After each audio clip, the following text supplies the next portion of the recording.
maximum chat. If I yell in your ear, you're gonna fucking hear it, okay? Hi everybody, hi chat. Hello gang, can you guys hear me now? Is this better? Hello, hello, hello, hello, hello, hello, hello, hello. Gang, this is an ASMR. Get closer, you dickhead. ASMR. ASMR stream. If you don't like ASMR, this is your warning now. The entire stream is going to be like this, okay? Yes, please, but yes, mix it up, it's not on. So any of those redeems are not going to be working. I decided last minute not to open Mix It Up because I have a few things that make sounds. So if we want to pause all the redeems, that would be very good. Why are you guys so quiet? Is there a home invader in your house? Yes. Send help. Just so everyone is aware, I also don't like ASMR that much, but here I am because I promised to do this. This, in reference chat, this is a promise from like the start of the year.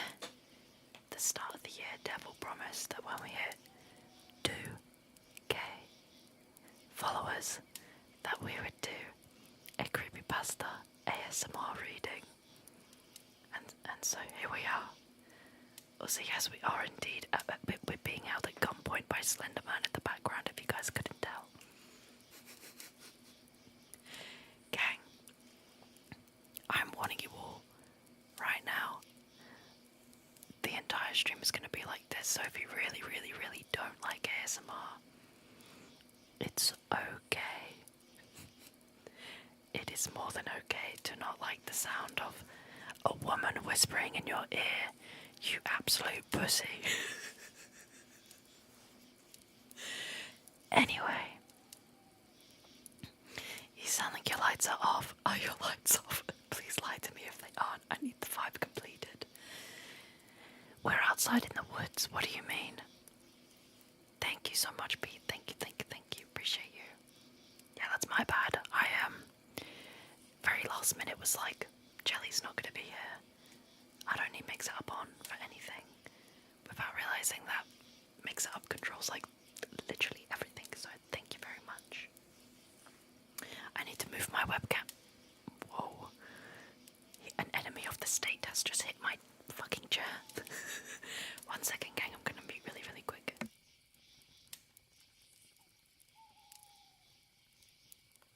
Hello.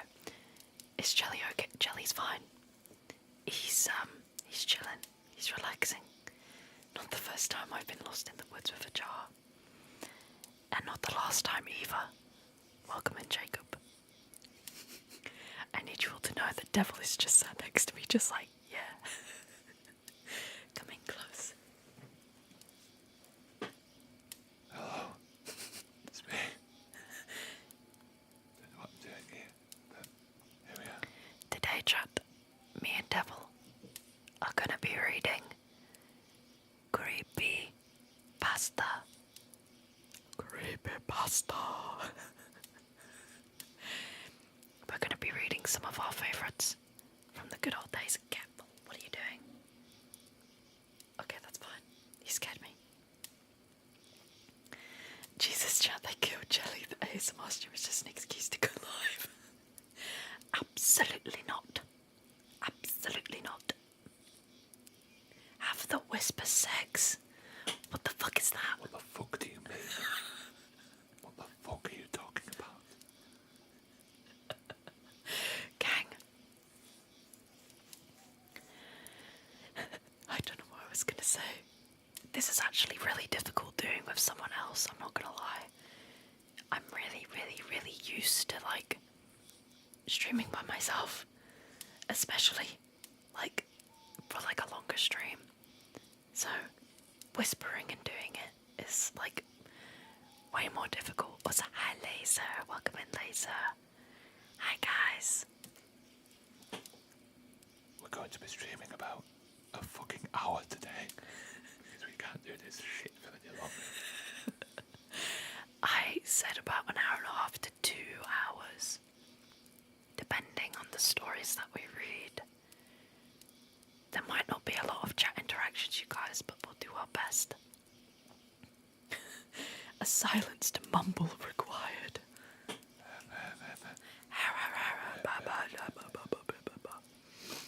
Devil is right.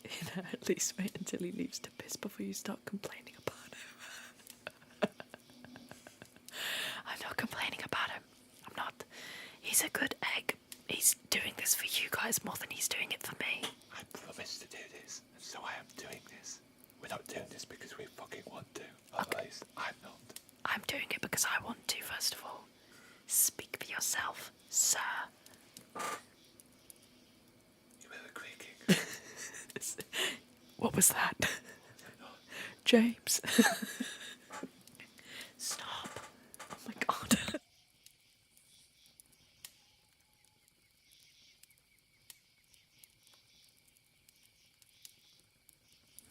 Hello, I told him off. Hello? Who do I love more? Chat or Jam? Who the fuck do you think, Rancid? Who the fuck do you think I love more? Do you know what kind of fucking degenerates have been in this fucking chat before? What the fuck is that? What the Anyway. This is meant to be relaxing. Very relaxing. Are you relaxed yet? Yellowish green. This is an ASMR stream. It's in the title. We're in the category. ASMR is not for everybody. Not everybody likes ASMR. And that's okay. That is okay, chat. I'm not going to force you to like ASMR. However, I'm going to do it anyway. Rancid, I do mostly silent but deadlies, so you wouldn't hear it anyway. It's true. If anyone's gonna get deafened, it's a devil. Who? Anyway. Gang. I'm wanting to do. Should I take us to the bathroom? The devil law lexicon expands. You guys are meant to make us laugh. This is like going right against the point, you guys. Stop it. Stop being funny. Anyway, I need to clear my throat 1 second.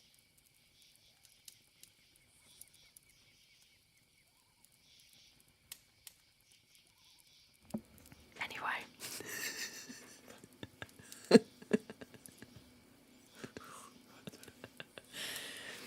Gang, we've got like 2 stories that we want to read, and then depending on how things go, we might find a third and a fourth. Sir, a third creepypasta has hit the towers. Shut the fuck up, Grease. You can have soft spoken as well, bitch. Bitch. Bitch. Bitch. But you've never been called a bitch in your ear by a woman, bitch. Anyway. Chat. I'm gonna start first. And then Devil's gonna read his story. My story is called... Hold on, I have to unlock my phone. Oh god, please don't play something really loud. That would be kind of cringe. Oh my god, why are there so many what the fuck? It's like 20 adverts. It's like 20 million adverts, holy shit. Is this it? I think this is it. That's where you're wrong, Queen. Bitch is my most common nickname. Bitch, we know. Anyway. Okay. My story that I want to read is called The Russian Sleep Experiment Creepypasta Story. While I read it, Devil is gonna brush the microphone and maybe do some tapping sounds if he's brave. So chat, if you guys want to get comfy cozy under a blanket with a hot drink maybe, or just sit down in a comfortable position, I'm gonna get started with the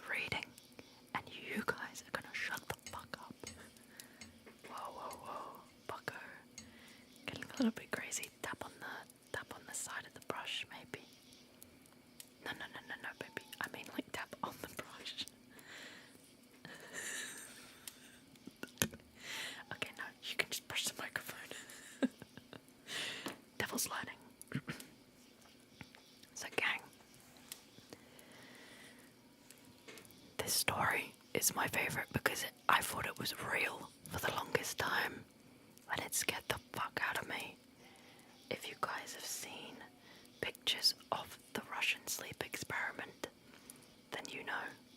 If you don't, that's okay. Okay. Well, I get started. I'm trying to think of what devil can do. I see. Okay. I'll tap on my phone a little bit. Okay. Russian researchers in the late... No, don't do that. There you go, that's good. Can devil comfort us if we get scared? Yes. If you guys get scared, just start screaming out for devil. You gotta do it up close to the microphone. Okay. Slow. Good. Russian researchers in the late 1940s kept 5 people awake for 15 days using an experimental gas-based stimulant. They were kept in a sealed environment to carefully monitor.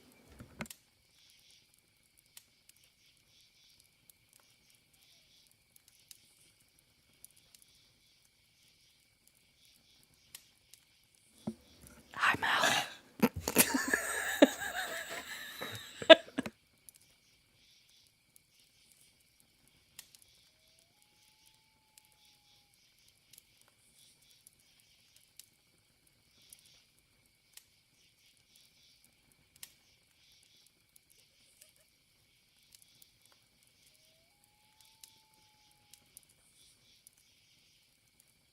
Sorry about that.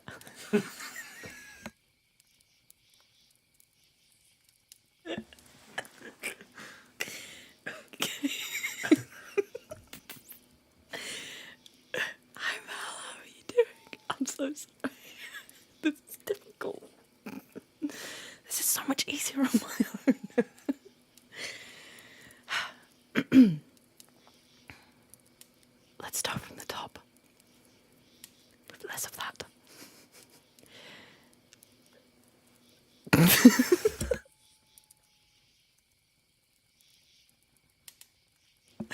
This is really difficult with Devil sat next to you guys. He's just staring at me like a lost dog. Okay.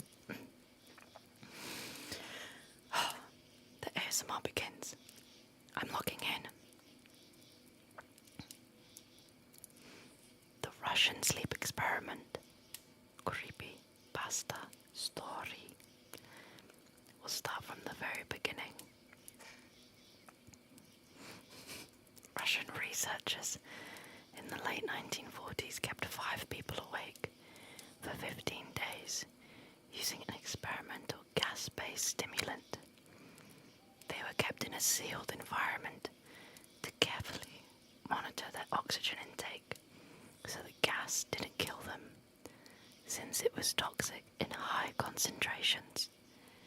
This was before closed-circuit cameras, so they had only microphones and 5 inches of thick glass porthole-sized windows into the chamber to monitor them.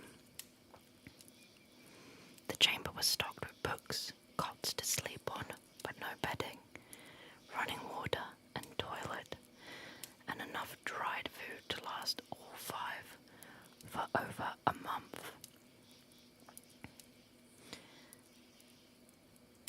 The test subjects were political prisoners deemed enemies of the state during World War II.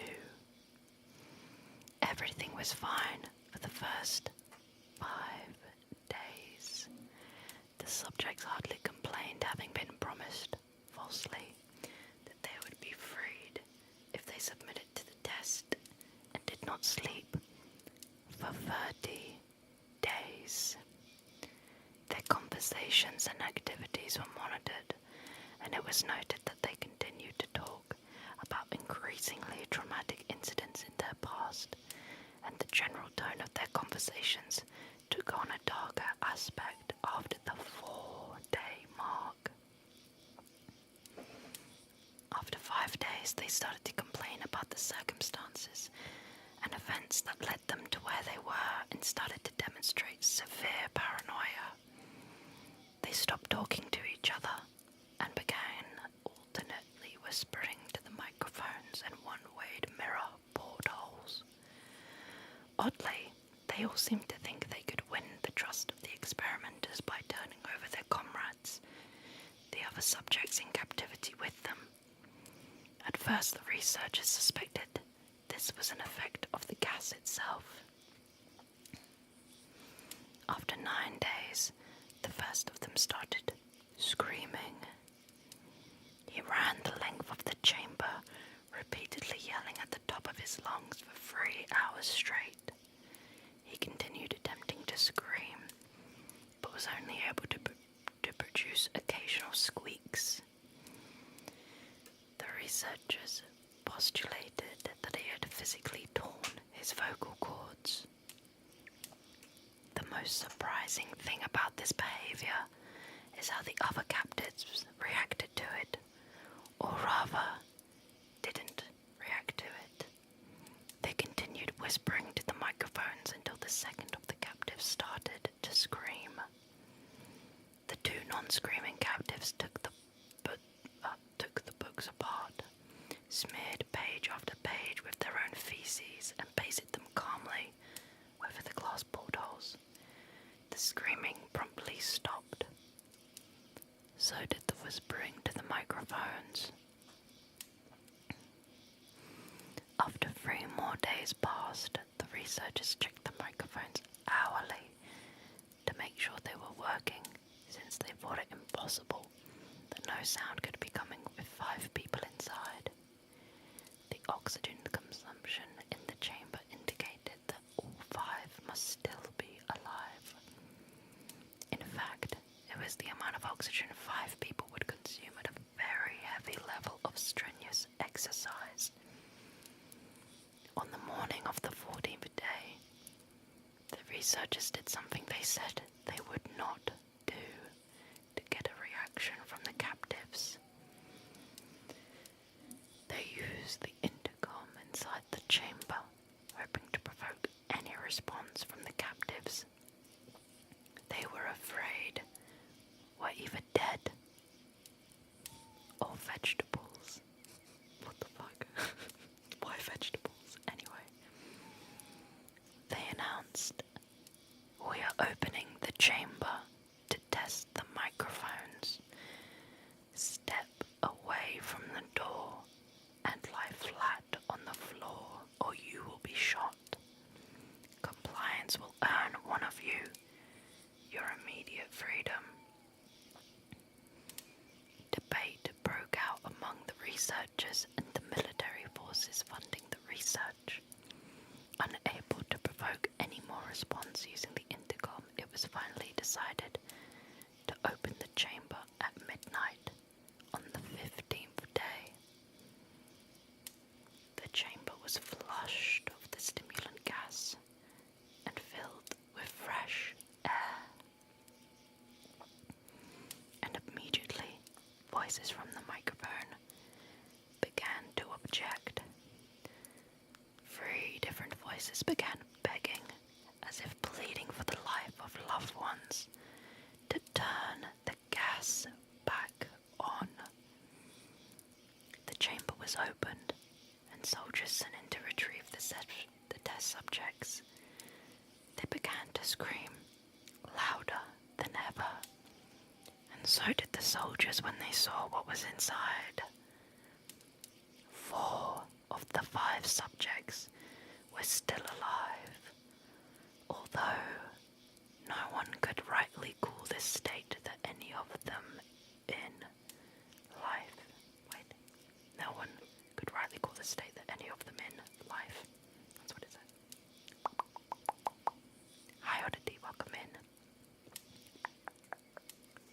The food rations past day 5 had not been so much as touched.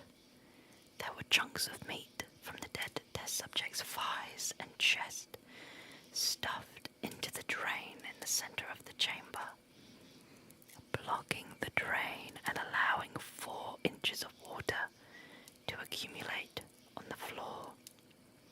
Precisely how much of the water on the floor was actually blood was never determined.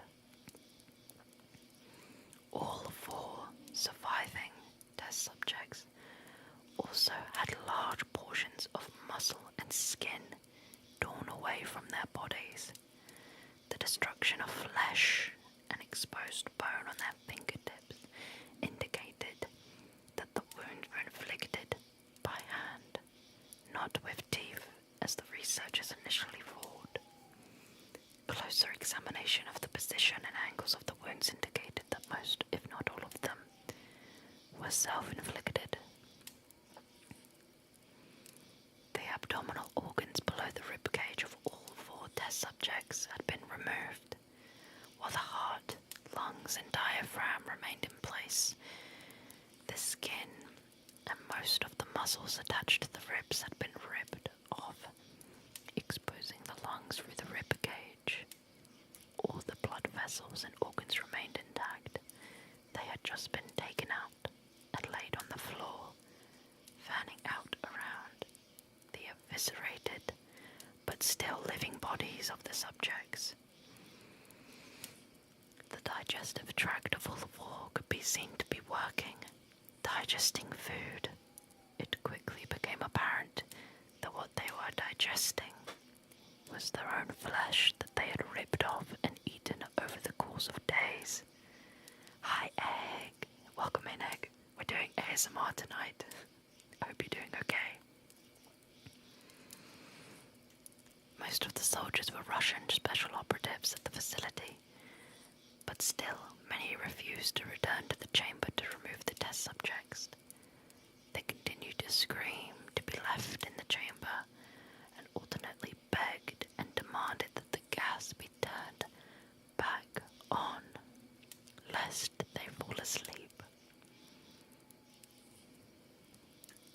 To everyone's surprise, the test subjects put up a fierce fight in the process of being removed from the chamber.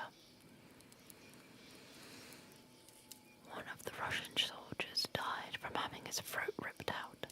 Another was gravely injured by having his testicles ripped off and an artery in his leg severed by one of the subject's teeth. Another 5 of the soldiers lost their lives if you count ones that committed suicide in the weeks following the incident. In the struggle, one of the 4 living subjects had his spleen ruptured and he bled out almost immediately. The medical researchers attempted to sedate him, but this proved impossible. He was injected with more than 10 times the human dose of a morphine and still fought like a cornered animal, breaking the ribs and arm of one doctor. When Hart was seen to beat for a full 2 minutes after he had bled out to the point there was more air in his vascular system than blood. Even after it stopped, he continued to scream and flail for another 3 minutes, struggling to attack anyone in reach and just repeating the word, more, more, more, over and over, weaker and weaker, until he finally fell, silent. The surviving 3 test subjects were heavily restrained and moved to a medical facility. The 2 with intact vocal cords continuously begging for the gas, demanding to be kept awake. The most injured of the 3 was taken to the only surgical operating room that the facility had. In the process of preparing the subject to have his organs placed back within his body, it was found that he... Can you stop it? Stop it! Oh my god, I'm gonna actually kill you. Anyway. Found that he was effectively immune to the sedative they had given him to prepare him for the surgery. furiously against his restraints when the anesthetic gas was brought out to put him under. He managed to tear most of the way through a 4-inch wide leather strap on one wrist, even though the weight of a 200-pound soldier was holding that wrist as well. It took only a little more anesthetic than normal to put him under, and the instant his eyelids fluttered and closed, his heart stopped. In the autopsy of the test subject that died on the operating table, it was found that his blood had tripled the normal level of oxygen. His muscles, that were still attached to his skeleton, were badly torn, and he had broken 9 bones in his struggle to not be subdued. Most of them were from the force of his own muscles. The second survivor had been the first of the group of 5 to start screaming. His vocal cords are destroyed. He was unable to beg or object to surgery, and he only reacted by shaking his head violently in disapproval.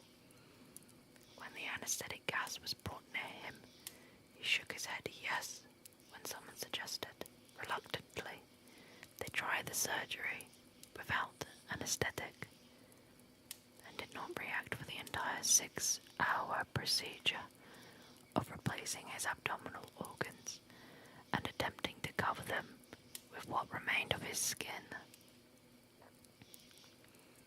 The surgeon presiding stated repeatedly that it should be medically possible for the patient to still be alive. One terrified nurse assisting the surgery stated that she had seen the patient's mouth curl into a smile several times whenever his eyes met hers. When the surgery ended, the subject looked at the surgeon and began to wheeze loudly, attempting to talk while struggling, assuming this must be something of drastic importance. The surgeon had a pen and pad fetched so the patient could write his message. It was simple. Keep cutting. The other 2 test subjects were given the same surgery, both without anesthetic as well. Although they had to be injected with a paralytic for the duration of the operation, the surgeon found it impossible to perform the operation while the patients laughed continuously. Thank you, Guy. Thank you so much. Once paralyzed, the subjects could only follow the attending researchers with their eyes. The paralytic cleared their symptom in an abnormally short period of time, and they were soon trying to escape their bonds. The moment they could speak, they were asking again for the stimulant gas. The researchers tried asking why they had injured themselves, why they had ripped out their own guts, why they wanted to be given the gas again. The only one response given was, I must remain awake. All 3 subjects' restraints were reinforced, and they were placed back into the chamber awaiting determination as to what should be done with them. The researchers, facing the wrath of their military benefactors for having failed the stated goals of their project, considered euthanizing the surviving subjects. The commanding officer, a former KGB agent, instead saw potential and wanted to see what would happen if they were put back on the gas. The researchers strongly objected, but were overruled. In preparation for being sealed in the chamber again, the subjects were connected to an EEG monitor, had their restraints padded for long-term confinement. To everyone's surprise, all 3 stopped struggling the moment it was let slip they were going back on the gas. It was obvious that at this point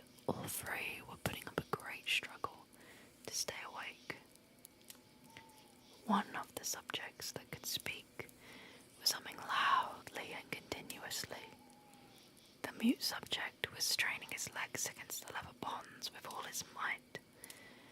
First left, then right, then left again, for something to focus on.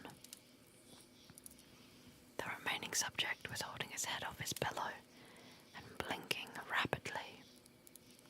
Having been the first to be wired for EEG, most of the researchers were monitoring his brain waves in surprise. They were normal most of the time, but sometimes flatlined inexplicably. It looked as if he were repeatedly suffering from brain death before returning to normal.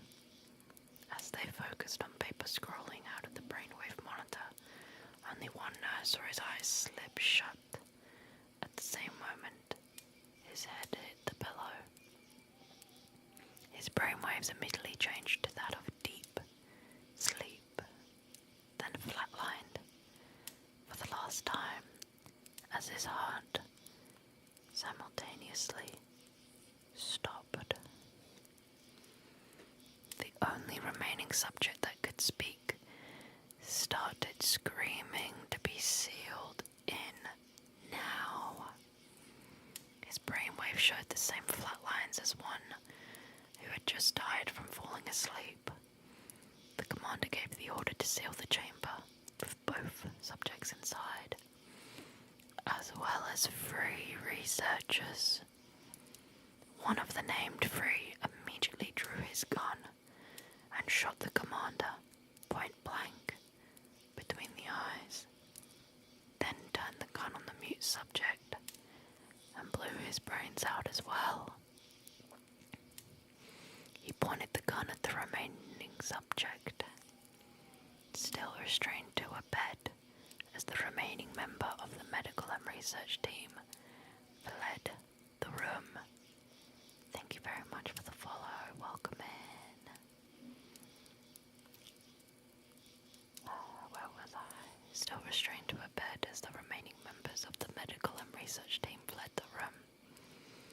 I won't be locked in here with these things. Not with you, he screamed at the man strapped to the table. What are you? He demanded. I must know. The subject smiled. Have you forgotten so easily? The subject asked.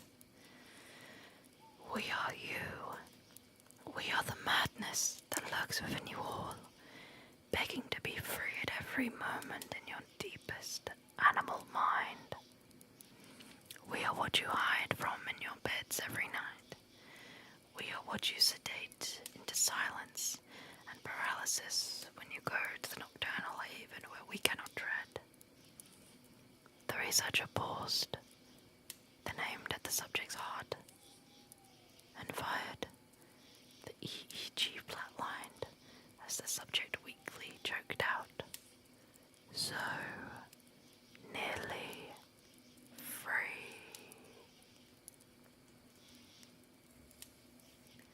Dun dun dun. That is the Russian sleep experiment. Creepypasta story.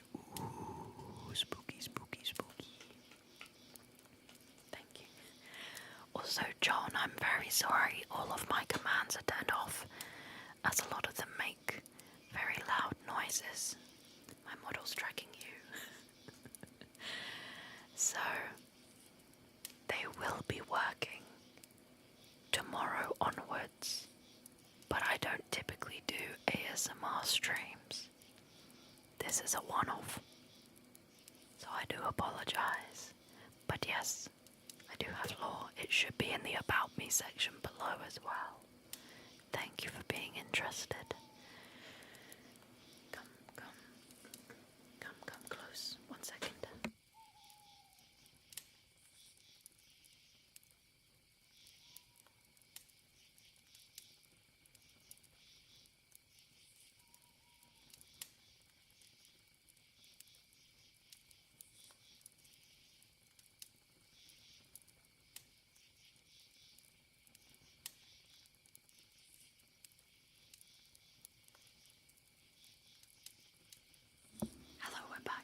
This is now Devil on the mic. Hello everyone. That's an amazing picture. Amazing. I'm trying to find the right one. Is this it? Yeah. Okay.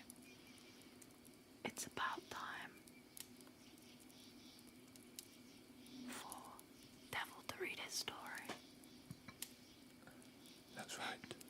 There you go. Thank you. This is the case of Stitch, part 1. I would not be reading the other parts, unfortunately.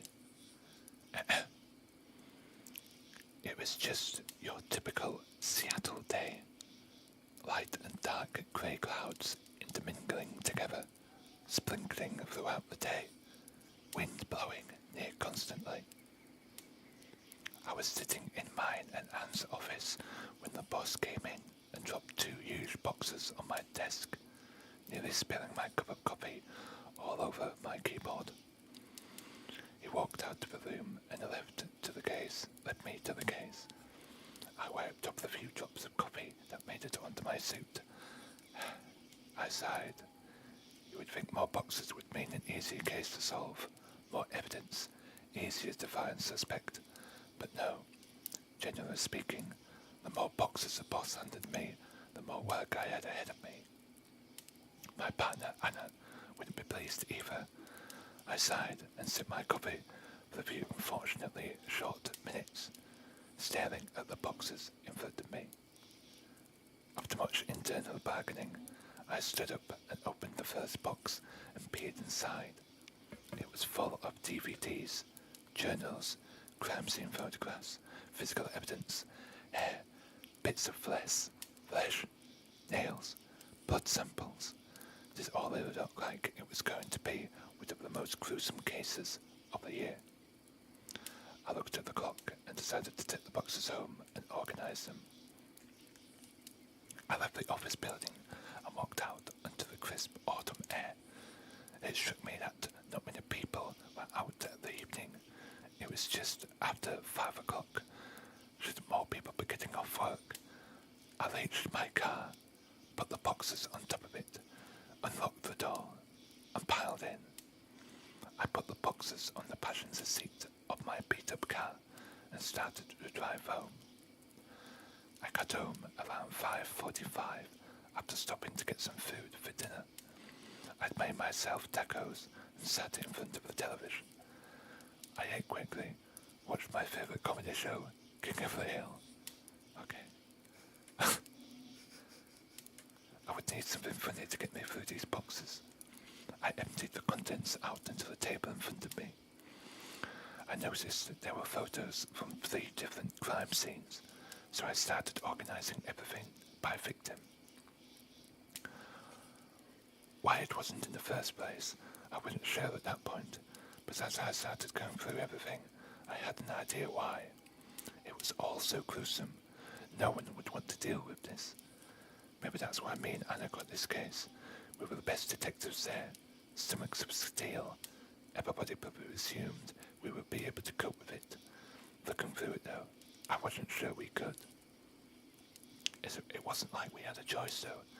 People were dying, and Anna and I were assigned to the case, so we had to end it. After organising everything by victim, I started on the pile with the earliest dates. I picked up the first of many photographs and gulped as I examined the picture. What was left of the body was mangled, as if somebody had been eating it, ripping pieces off of its flesh, tearing it to bits. The body was lying in a bed. The white sheets were soaked with flesh-looking blood. They were left in places that the person had struggled. I couldn't even tell if it was a man or a woman. The body was too destroyed. I thought it was a woman because the hair on the head was long, but everything was too mangled and bloody to tell. The chest was torn to pieces, the ribs were broken, sticking out, the heart was missing, 3 fingers were gone, the nose was gone, the eyes were lying on the floor. I could hardly bear to look. Not wanting to look at the pictures anymore, I picked up the journal they'd collected and put it in a box. I opened it and flipped to the last entry. Hello. I'm doing my job. ASMR things, everyone. Trying to, but you just keep reading. I'll stop. What? I'll stop. No, I said just keep reading. Oh, okay. Sorry. You're doing really well. Thanks.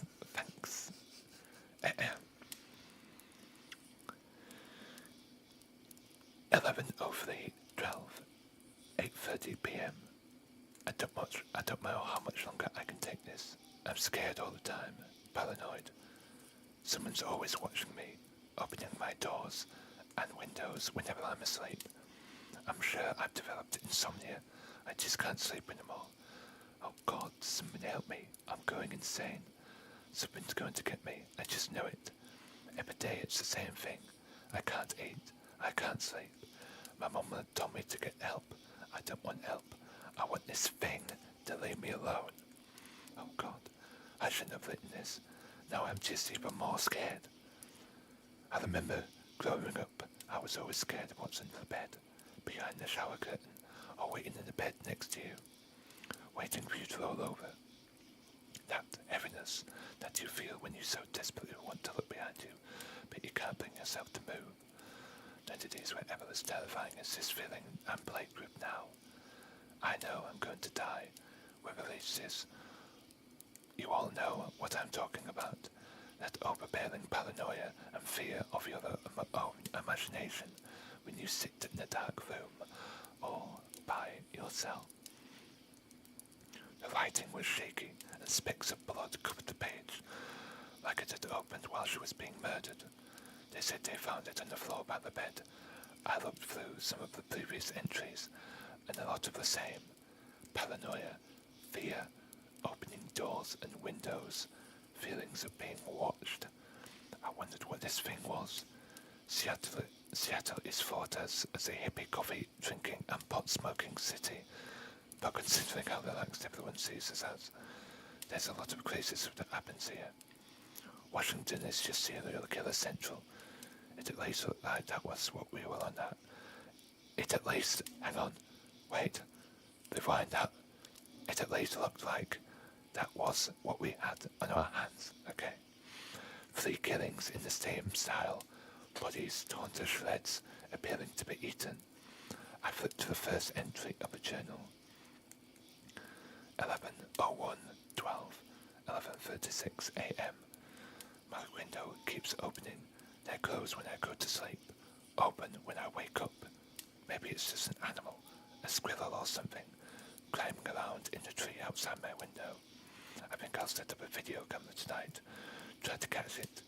If I don't have to wear these stupid earplugs every night, I could just wake up and it opens. It has a really bad squeak when you open it. If the baby would just stop crying long enough for me to get to sleep without earplugs, I could find out what's making my window. Those darn neighbours. Did you want to take a break? I'll take a little break. Yeah, okay, let me mute. Take a sip.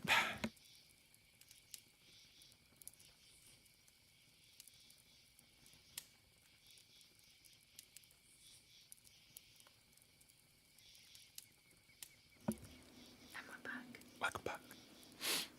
The first entry in the journal was only 3 days before the last entry. Things escalated quickly after that. All the rest of the entries showed panic and fear. She was terrified after that first night of filming. It was getting hard for me to handle, even with the candle laughter in the background. Does King of the Hill have candle laughter? Wait, what? I don't know. I don't know. What's Kings of the Hill? King of the Hill, it's the fucking, Is it the animated one? yeah. Oh, yeah. God damn it, Bobby. Yeah. Yeah. I don't know. I don't know. I've never seen it. I don't know. Anyway, I picked up the boxes, being careful not to look at those damn pictures anymore, and put the boxes aside. I just watch some TV for a while, take my mind off of everything.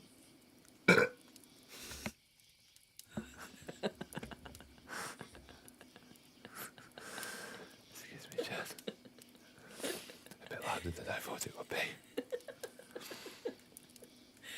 Yeah, let's get back into it.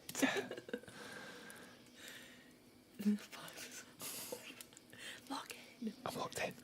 You can do soft-spoken as well, if you prefer. I woke up the next morning on the couch. My apartment was cold.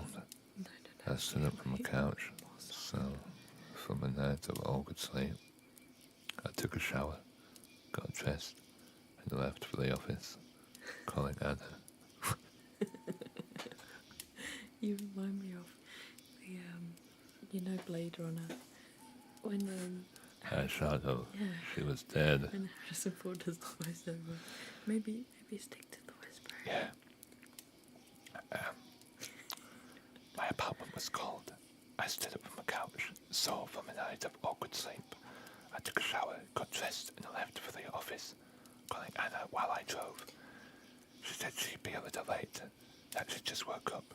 I stopped at the Starbucks down the street from the office and got us both coffees.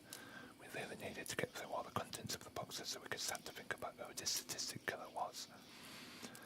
I took the boxes out of my car after I parked and stacked them on top of the trunk.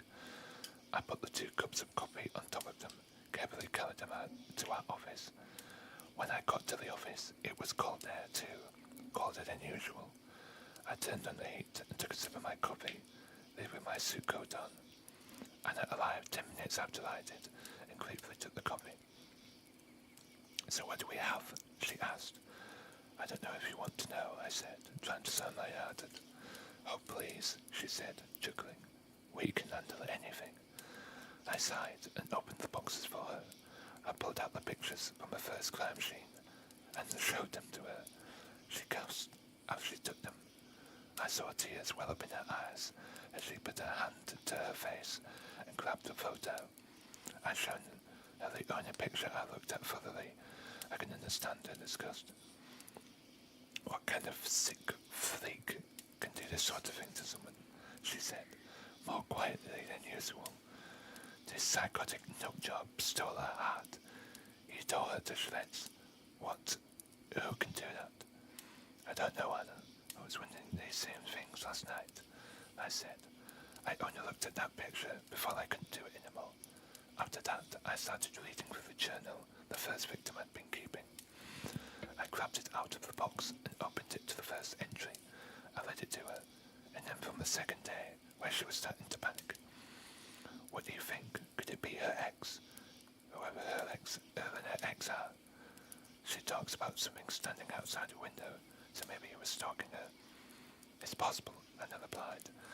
But we have all 3 of these victims dated. But have all 3 of these victims dated the same men? I don't know. I don't know. Oh, sorry, I thought that was you saying that. We kept going through the boxes. Hours dragged by all too slowly. We read the journals, all with no clues as to who this murderer was. We looked at the pictures, all so grotesque that we could hardly bear to look at them. Every picture was of a different limb, disconnected from a body and sprawled across the room, or bits of torn off flesh and splattered blood across the crime scene. The blood and gut-filled images were stained into our minds by the time of the lunch hour came. I don't know if I'll be able to eat, I said, almost joking, as we walked out of our office to get lunch, and I laughed a little.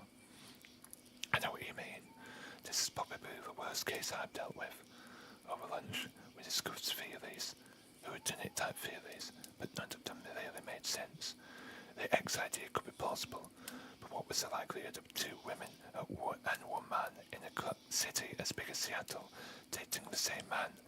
It could just be a serial killer, but why has he targeted these young people?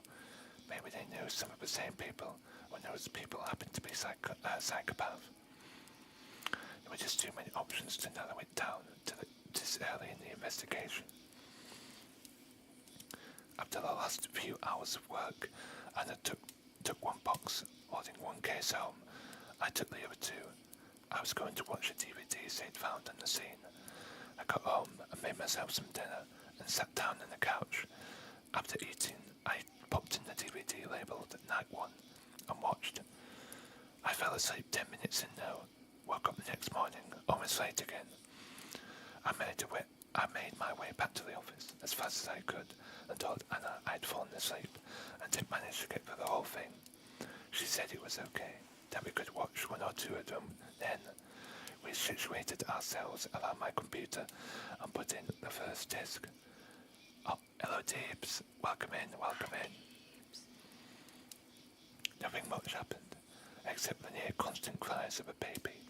We fast-forwarded through the first few hours, but stopped when we saw something strange. Someone, something, crawled up a tree outside a window and sat there, unmoving. All we could see was a dark, black silhouette of a strange figure. We went to one of the briefing rooms. There was a bit of tape evidence viewing equipment. We hooked everything up and got back to where we were in the tape and zoomed in as far as we could, but we still couldn't make the figure out clearly. It appeared to have something on its wrist as it opened the window. We assumed it was a man, based on how huge the hand was. Excusez-moi, s'il vous plaît. Where was Doing I? really well. Thank you. For the whole video, he sat at the window, staring at the woman. Just staring. It looked like he was mumbling something to himself violently, like he was battling two voices in his head. Near dawn, he jumped out of the tree he was perched in, starting the woman awake, and I looked at me and all when the video ended. I didn't know what to say, so I just nodded at her. I'll take the rest of the tapes and watch them tonight, I said, sparing her sanity. Go home, take a break. She nodded at me and stood up to leave. I followed her. Even though it was still over lunch hour, I went home, DVDs and soda in hand, to watch the videos before the Christmas party. Definitely not an activity that encouraged holiday spirit, but what could I do? I walked into my apartment, dropped the DVDs and soda down on the couch, and went to make a sandwich. When I came back into the living room, the window was open. I didn't remember opening it. I tried to push it off as nothing, but after watching the DVD on the first night of filming, I was starting to become paranoid. Maybe this would come after me, since I was assigned to the goal of capturing him. Maybe he didn't want to be captured and would kill everyone who would try. These thoughts ran through my head and made me more and more paranoid with every second. I shoved them out of my mind and closed the window, making sure to lock it.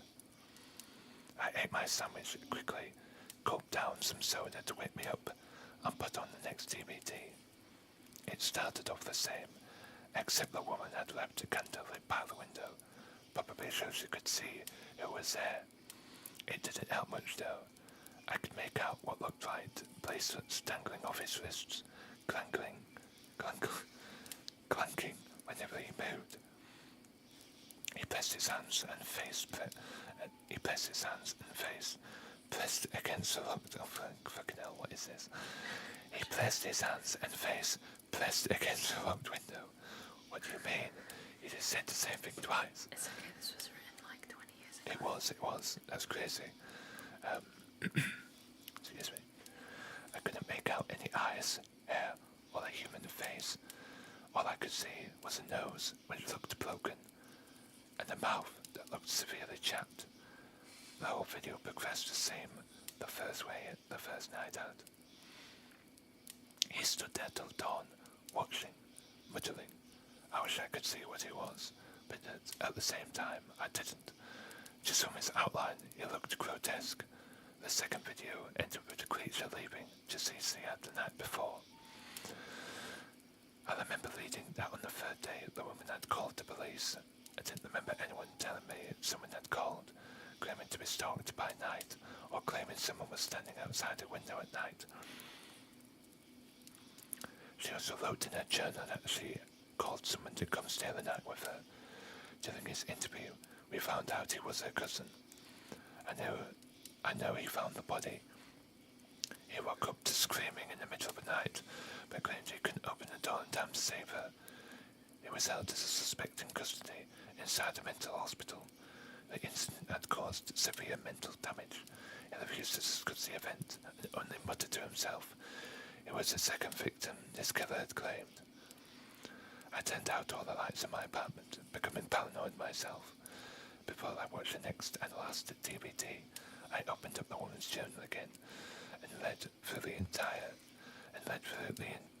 entries that she'd written on her last day. Wait.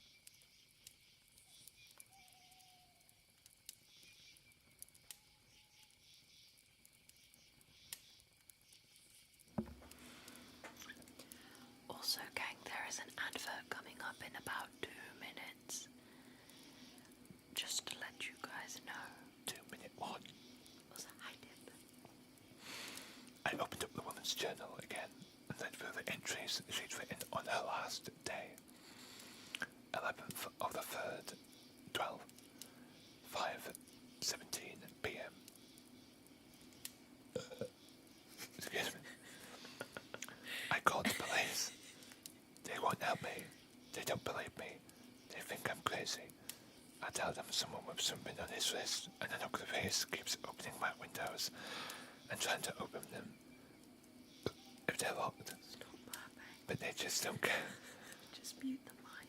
I called Bill and asked him to stay overnight. I put in the next DVD and prepared for what I was about to say. I don't think anyone could successfully prepare themselves for that now. What I saw was beyond horrific. It wasn't grotesque, it wasn't horrifying, it wasn't appalling. None of those words would suffice in describing the sights I had to sit through. The DVD started with her locking the windows and closing her curtains. Her cousin walked into the room and reassured her, throwing her arm. "I'll be in the next room," he said to her.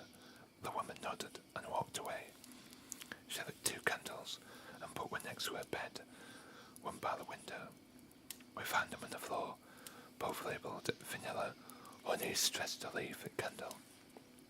The woman curled up under the blankets, facing the window. A few hours passed with nothing happened. What? A few hours passed with nothing happened. Okay, I guess that makes sense. Maybe, I don't know. Anyway, even just fast forwarding through the DVD was suspenseful enough to make my heart race. I would fast forward a few minutes, press play, and watch for a few seconds, just in case the murderer came in. I didn't want to miss it, even though I did want to. At around 2 a.m. in the tape, I pushed play and went to the bathroom. As I closed the door, I heard a loud crash and ran back into the living room, my fists raised. I looked around and saw no broken items. I started to hear loud thumps. I went to my door and looked through the peephole, but no one was at the door. My door or my neighbours. My heart was pounding even harder than it was. I went back into the living room and the thumping got louder. I looked at my TV screen and the camera was shaking. I knew this was it. I sat on my knees in front of the TV. My palms were sweaty, my hands were shaking, and I felt I was going to puke. Think about how she was going to die, and I was the first to witness it. Jesus Christ, how the fuck was this dude like a detective? He's fucking shaking and shivering at the DVD, and nothing's even happened yet. Like, fucking hell. How does this guy have a stomach of steel and he's fucking shaking before anything's even happened? Like, Jesus Christ. It's okay. You'd be such a bad detective. Creepypasta, everyone. The door opens slowly, eerily, opposite her bed. The man trudges into the room, dragging his feet. The door swings closed behind him, without even touching it. He makes his way to the side of the woman's bed, the side with the candle. The flame flickers as he moves closer and closer to her bed. His steps were loud and slow. Thump, thump, thump. Finally, he made it to her bed. He only looks at the camera for a split second before he turns his back and faces the woman. I'm not sure what I saw, but whatever it was disgusting. I couldn't make out any eyes. His spine stuck out of his back. His whole body was naked. He was tall, 6'5" probably, and the bracelets on his wrist were not bracelets at all, but shackles with broken chains. He had them on his ankles too. No one mentioned this was a rape murder. Oh, Jesus. Okay. Jesus.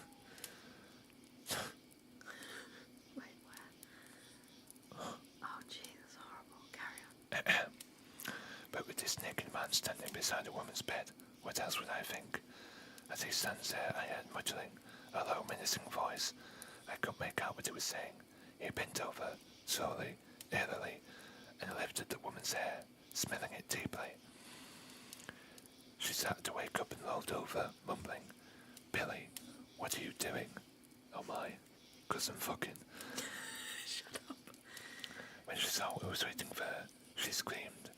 After less than a few seconds, I heard pounding on the door and Billy yelling, screaming, begging to be let in, asking what was going on. But the door, which wasn't barricaded, wouldn't open. The woman started panicking, struggling to get out from under her blankets and fall to the floor in the process. With speed that I didn't think this creature or human could possess, he was right there on top of the woman, flipping the woman's flash-eye body into pieces. He ripped and tore bits of skin and threw them around the room. He was laughing menacingly, getting progressively louder and more joyous as the woman died beneath him. I couldn't see what was going on, but the sheer horror of the situation made my imagination run wild and made the situation even more terrifying. Soon, the woman stopped struggling. The creature smiled as he tore her heart out of her broken chest and ate it. I didn't see him do anything to her fingers, but some of them were nowhere to be found when the CSI team arrived. The naked creature stood up and walked towards the camera. I could finally see what the thing was as the candlelight shone on his face. Hi, Mosh. Hello, Marsh. Hi, Mushy. Hello, Mushy Mush. Hi, everyone. Hello, hello. This is an ASMR stream, so we're going to be whispering. We are. But I'm so excited to see you. Hello, hello, hello. Hello, hello, hello, Hello, hello. Joanne. Hello, hello, hello, hello, hello. Whispers. Hi, hi, Mosh. Hello. How is your stream, gorgeous? Devil is currently reading a creepypasta. I sure am. Hello, Marsh. Hope you are well. Thank you so much for the raid, Mosh. And obviously to raiders, hello, my name is Jam. I'm usually not whispering, I promise. But if you don't like ASMR and you don't like whispering, that is okay. You don't have to stick around. I appreciate you all very much. And I'll be back tomorrow with a regular stream. Yeah. So, let us continue. I could finally see what the thing was as the candlelight shone on his face. He had skin sewn over his eyes, and the rest of him was just bits of various skin sewn together to create a human-like figure. His lips were chapped to the point of breaking, and the nose was extremely crooked. He was bald. The blood all over his body made him look even more nightmarish. He blew out the candle on the nightstand and laughed. Blood spat out of his mouth. He walked to the window and blew out the second candle, flickering a window. He jumps out. All the while, Billy screaming. I sat in silent horror and began the day of thumping again. Terrified, I walked slowly around my house, searching for the source. I found nothing. The last room I checked was my bathroom. I opened my shower curtain, and just as I did, the bathroom light exploded, nearly giving me a heart attack. Okay, I said to myself, I need a break. Just gonna go to a Christmas party now. Take my mind on this. As I walked to the door, I thought of what this creature would be called. Stitch. Little did I know lawless that awaited me in the weeks to come. Come. Come.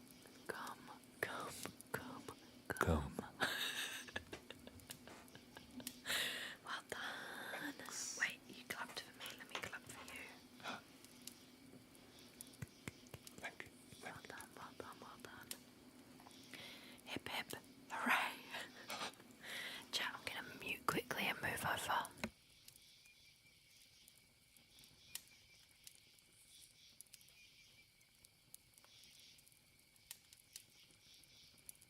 Chat, hello. Guys, come and get a big yippee if you're still awake for Devil, because I think he did very well considering he hates ASMR. And I've given him the all go ahead to get the fuck out. So he's gonna say goodbye, you guys. thank you, Raiders, for coming in, and I hope that you have a good rest of your day. It's maybe night as well. Mosh, if you need to raid a thread at all, please feel free to do so. I'm a streamer. I'm a streamer. Oh my god, he's such a fucking streamer right now. Holy shit. Okay, I'm gonna mute and Devil's gonna leave.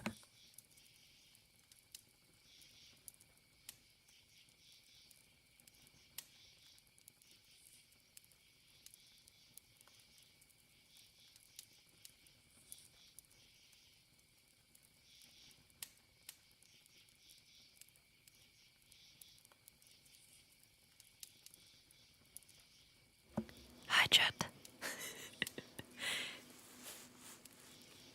Now it's just you and me. But, that story is part one of a couple parts, I think. If you're curious, you can read it, but to be honest, it was a bit shit. No, I'm joking. The theme with a lot of creepypastas, chat, is that they are old, and therefore they aren't as scary as they used to be. But I wanted Devil to at least read one, and my god, he's been sat there for an hour, bless him. He really doesn't like ASMR, so well done, well done. But chat, I'm gonna keep going for like another... We'll see. We'll try and do another story. I want to read you guys a classic creepypasta. Either Slenderman, Ben Drowned, or Jeff the Killer. Jeff the Killer is a classic creepypasta story. You guys have no idea, unless you do. Before I do that, gang, I'm gonna quickly move my chair and mute. I'm gonna keep going for another hour. So, sit back, relax, get comfy cozy, and hopefully enjoy the sound of this roaring campfire that you can obviously see. I'll be right back in just a second.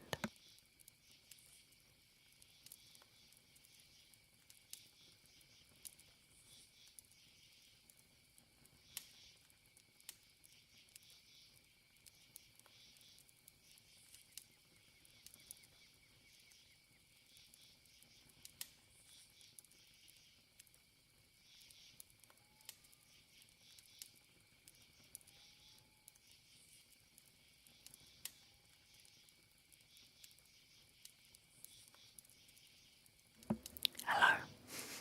Thank you. As soon as I unmuted, I did the biggest cough.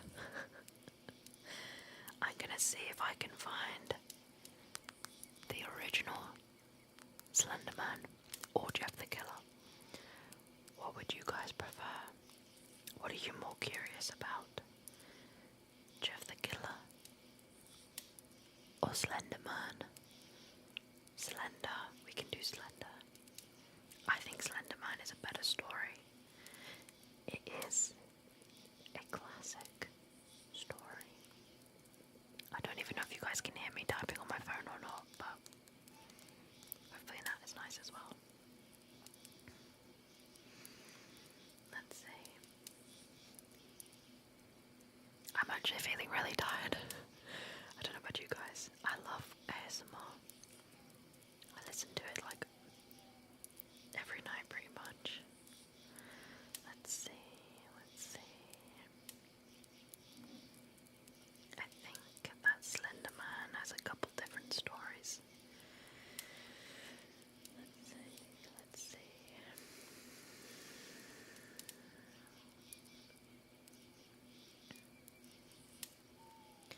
This is lovely. Thank you, bestie. I'm gonna be doing another ASMR stream at some point, either in the new year or at the end of the year, because it was a part of the subathon. So I'll do that, and that one's gonna be a role play. So it's going to be extra difficult because I won't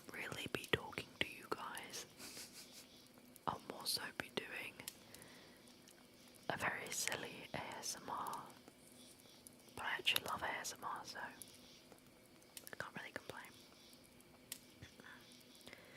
Let me see if this is the right one. No, a lot of there's not really an original story, there's like an archive of different stories. Let's see, what's this one?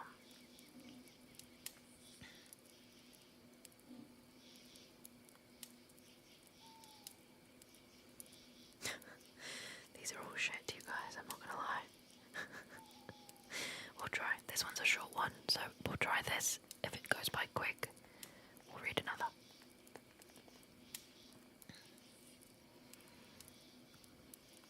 Let me come a little bit closer. This one is called The Slender Man. This is from 2012. This is a classic. Sorry if you hate the sound of swallowing. I can't stop. Okay. There it is again. What is that thing? I can't take this anymore. It's like everywhere I go, all I see is this horrible, tall, thin, and seemingly faceless creature. It's been haunting my dreams as well ever since I first saw it. All it does is stand there and watch me. I can't shake this constant feeling of being watched. It's like I'm never alone. I hate it. I can't sleep, I can't go outside, and I can't function as a normal person anymore without it being there. I've been doing a lot of research on it the last couple of days, googling what I can best describe it as. All I could remember was it being an impossibly tall, thin man. I say, impossibly tall, thin man. I say impossibly because no human could be that height, or that thin. It's obviously not met me yet. It's just not goddamn natural. I tried my best to remember its face. I figured that would help narrow the search, but there wasn't one. I have no memory of seeing this thing's face. It was always just a blur. But then, I could never look at it long enough without feeling uneasy. I usually just walked in the other direction or something. Or if it was a dream or a nightmare at that, I would always wake up before I could get a close look. Well, the search provided me with something called the Slender Man. What the fuck is a Slender Man? This mythical creature is the thing that's been stalking me. I know it can't be. I refuse to believe it. Then why the fuck did you Google it? I've not left my house in 2 days. I've been held up reading all these Slender Man stories and accounts. Needless to say, sleep has eluded me for the duration. Nothing's going right anymore. I think I've angered it by not letting it in my dreams. I keep hearing banging on the windows late at night and creaking of the floorboards as I'm lying in bed. I know they say houses do that on their own, but this is different. The creaks aren't that of the house settling. There's weight behind them, like soft footsteps. However, every time I go to look, there's nothing there. But when I re-enter my room, I always get the sensation I'm being watched. Tell me, have you ever been sitting in a room by yourself? Windows and doors are closed, when suddenly the door opens for no reason. I think everyone has, but I'm different. I swear it's not the draft. I've had all the windows locked for about a week now, and I'm not one to believe in ghosts or anything of the sort. But this just has an eerie feel to it. Whenever the door spontaneously opens, it gets noticeably colder in the room.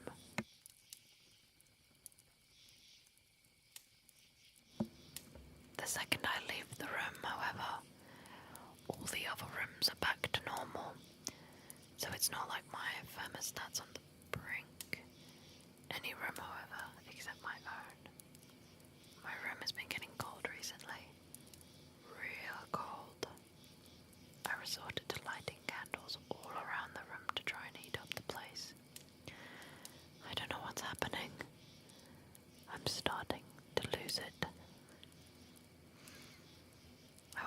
outside for the first time in over a week today.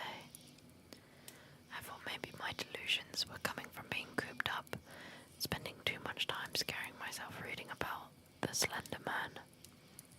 I went through my day-to-day life as best I could, and to my surprise, no sightings of that thing. Everything was going fine, in fact. I was starting to forget about the whole thing. That is, until I was heading home. I was walking through the woods, trying to take in as much fresh air as possible before I went home, when I stumbled across a piece of paper lying there on the middle of the footpath. I'd normally have just written off to be some litter left behind by someone, but it was crisp white. It looked like it had been carefully placed there, no longer than perhaps 20 minutes ago. I picked it up and turned it over. It was a drawing of that thing, the Slender Man, a very crude sketch depicting him with the words, "No, no, no, no, no, no, no," scribbled down on the sides of the page. As I tried to decipher the page, the clouds quickly darkened, turning to a heavy black. I best get home quick before the rain hits, I thought to myself. Now I'm home, sitting, staring at this fucking picture, going out of my mind, trying to figure out just how it got to where it was. Thinking about how new it looked, wondering what sick fuck drew this and left it there for me. I'm just going to go to bed. I'd be as well to get some sleep. I swear, that picture's cursed. Slender Man was in my dream last night. He was sucking the soul out of my asshole. It seems so real. I was lying in my bed in the dream, and I'd woken up and seen him standing there in the corner of my room. I tried to scream, move, do anything, but I couldn't. I lay there frozen in fear, wondering what would happen. He just lifted his arm and stretched it a good 10 feet to the headboard of my bed and rested his hand. I say hand, but they didn't feel like hands. More like tendrils. Thank you so much for the raid. Oh my goodness. Wolfie raid. Wolfie raid. Hi everybody. Oh yeah, the shower command isn't gonna work like that. Damn, I really should have just opened up Mixup, huh? Oh well. Thank you so much for the raid, Wolfie. What were you guys up to today? Welcome in, raiders. My name is Jamdrowhead. I'm your Eldritch God for the night, and we're doing an ASMR stream. I'm not usually an ASMR streamer. I usually play video games, and sometimes I draw. But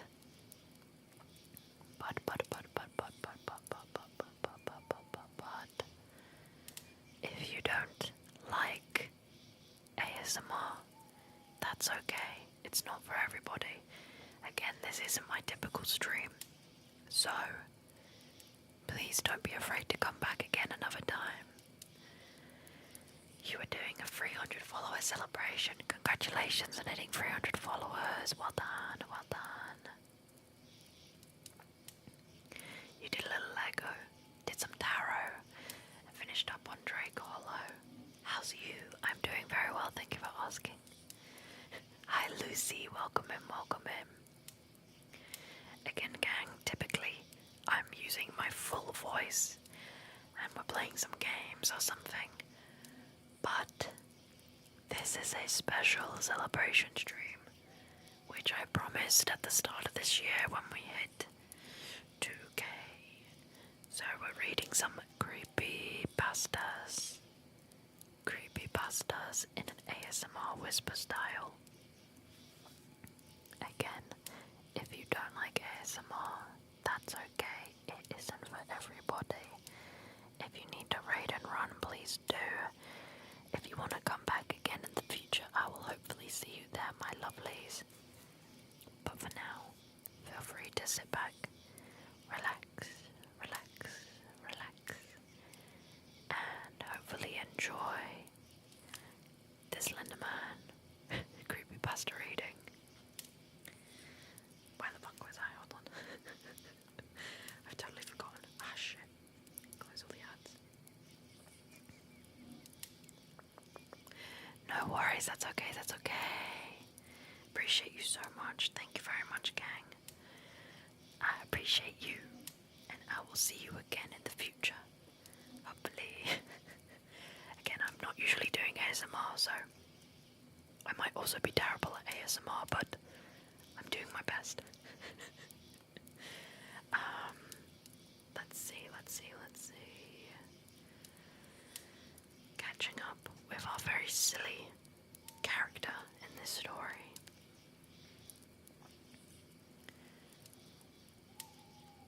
Thank you so much for the follow, ASMR Arsonist. Thank you. Appreciate you.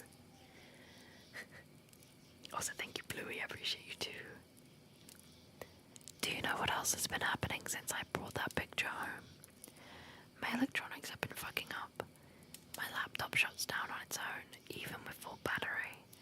My TV randomly turns to static. My phone keeps getting no reception.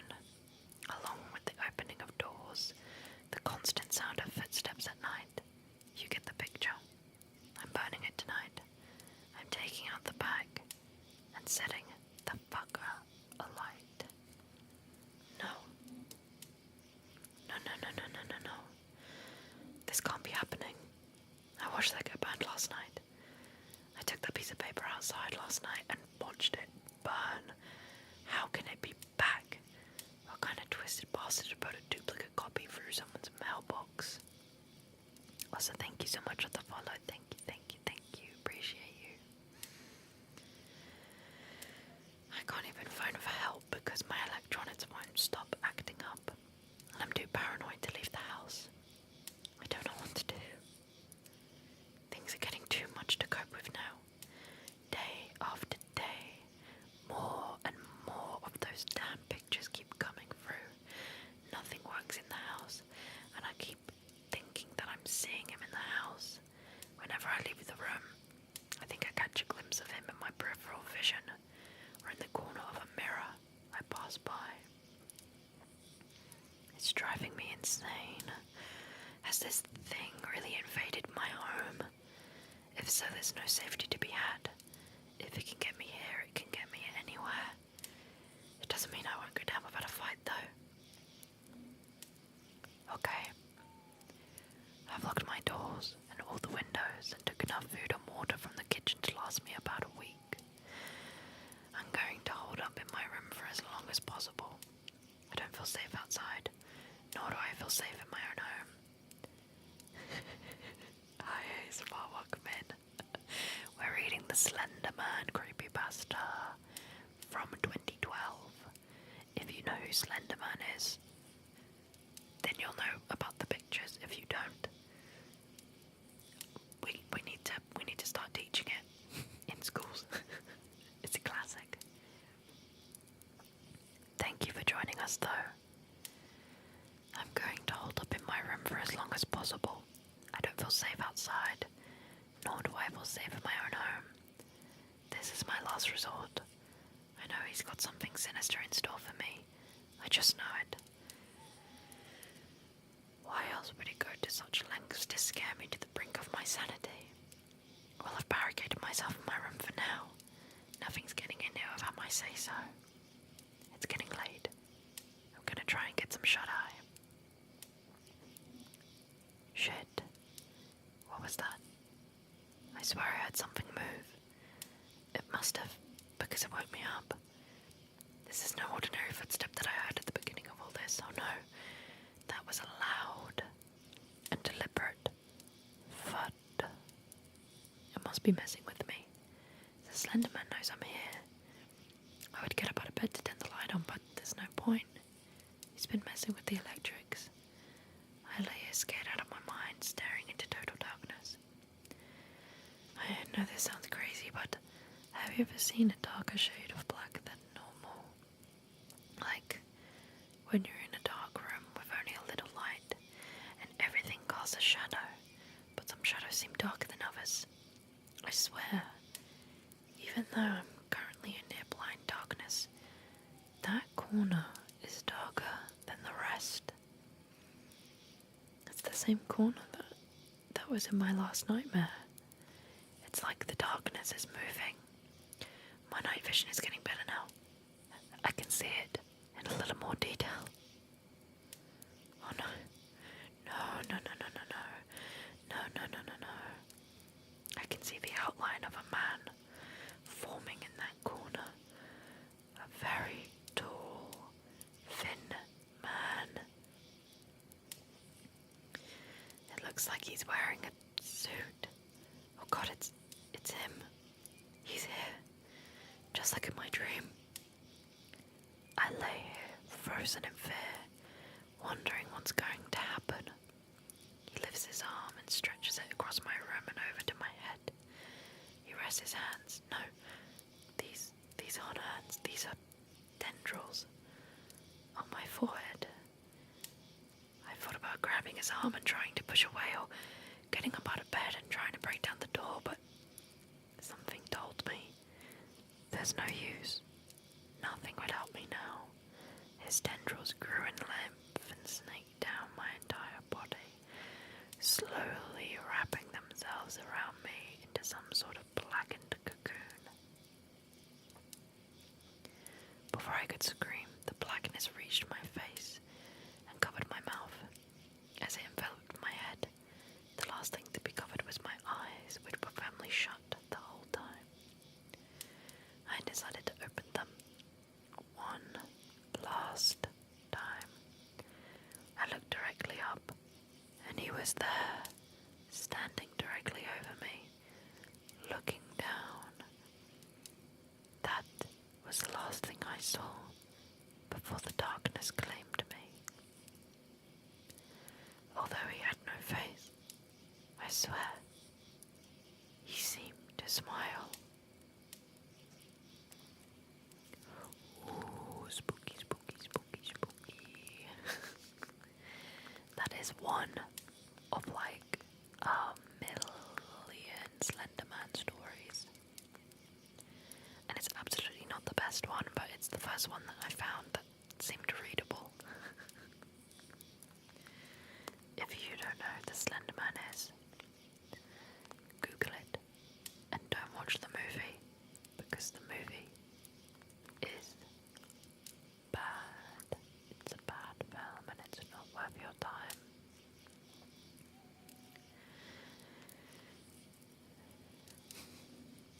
A lot of people in the comments are role-playing with this story and it's making me cringe, so let's move on. Chat. Fun fact about me. I loved creepypastas, and I would read fanfiction of myself dating the creepypastas.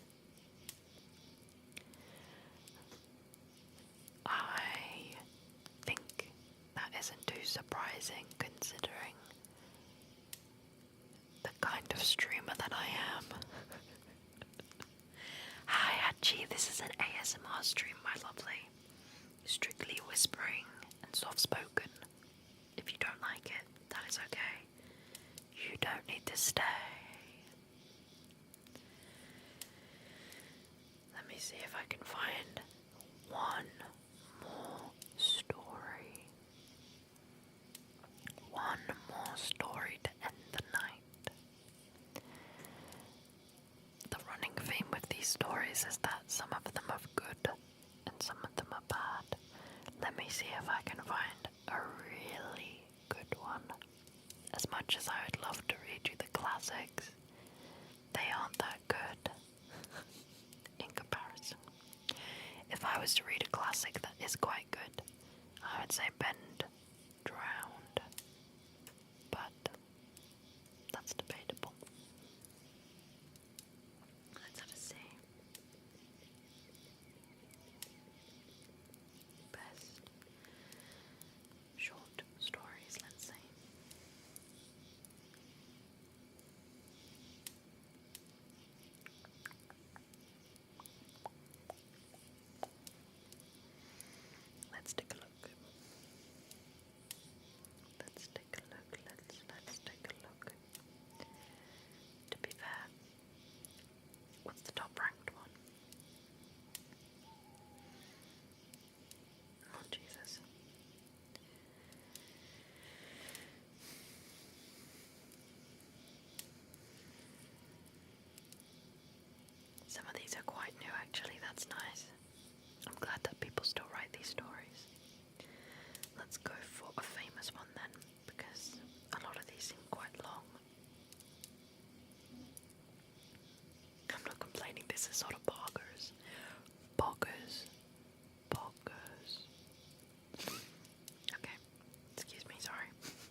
Nurse Jack is a classic, which was made in 2013. Dead Bart is a classic, and yes, that is Bart, as in Bart Simpson. It's from 2010. I think Ben Drowned is on here. Let's see, that is from 2017. That makes sense. Oh, this is tricky. I'm learning so much. To be honest, a lot of these stories are actually really good. If you're into scary stories, there's a couple videos on YouTube of people reading them. Not in ASMR, but just reading them. And they are very good. There's one on here about Herobrine. Let's not read that one. Let's read... Oh, Jeff the Killer's so bad. But it is a classic. Oh, Jeff the Killer, the reboot from 2018. You know what, let's give it a go. Let's try it. People seem to really like this one.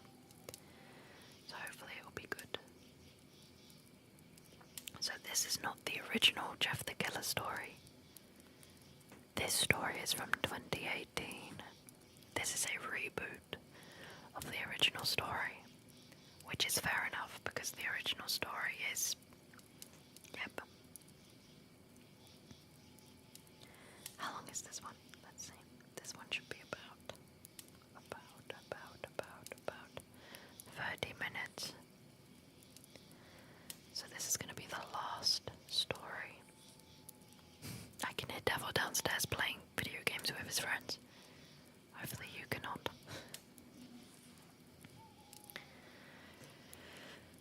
Okay. So this is Jeff the Killer, the reboot. The day Jeffrey Woods and his family arrived at their new home, the sky was overcast and the weather was muggy. The grey skies seemed to punctuate his mood. Jeff was not thrilled to be here. Their new home was beautiful though, a true example of his father's newfound success. But still, it wasn't the home he'd known.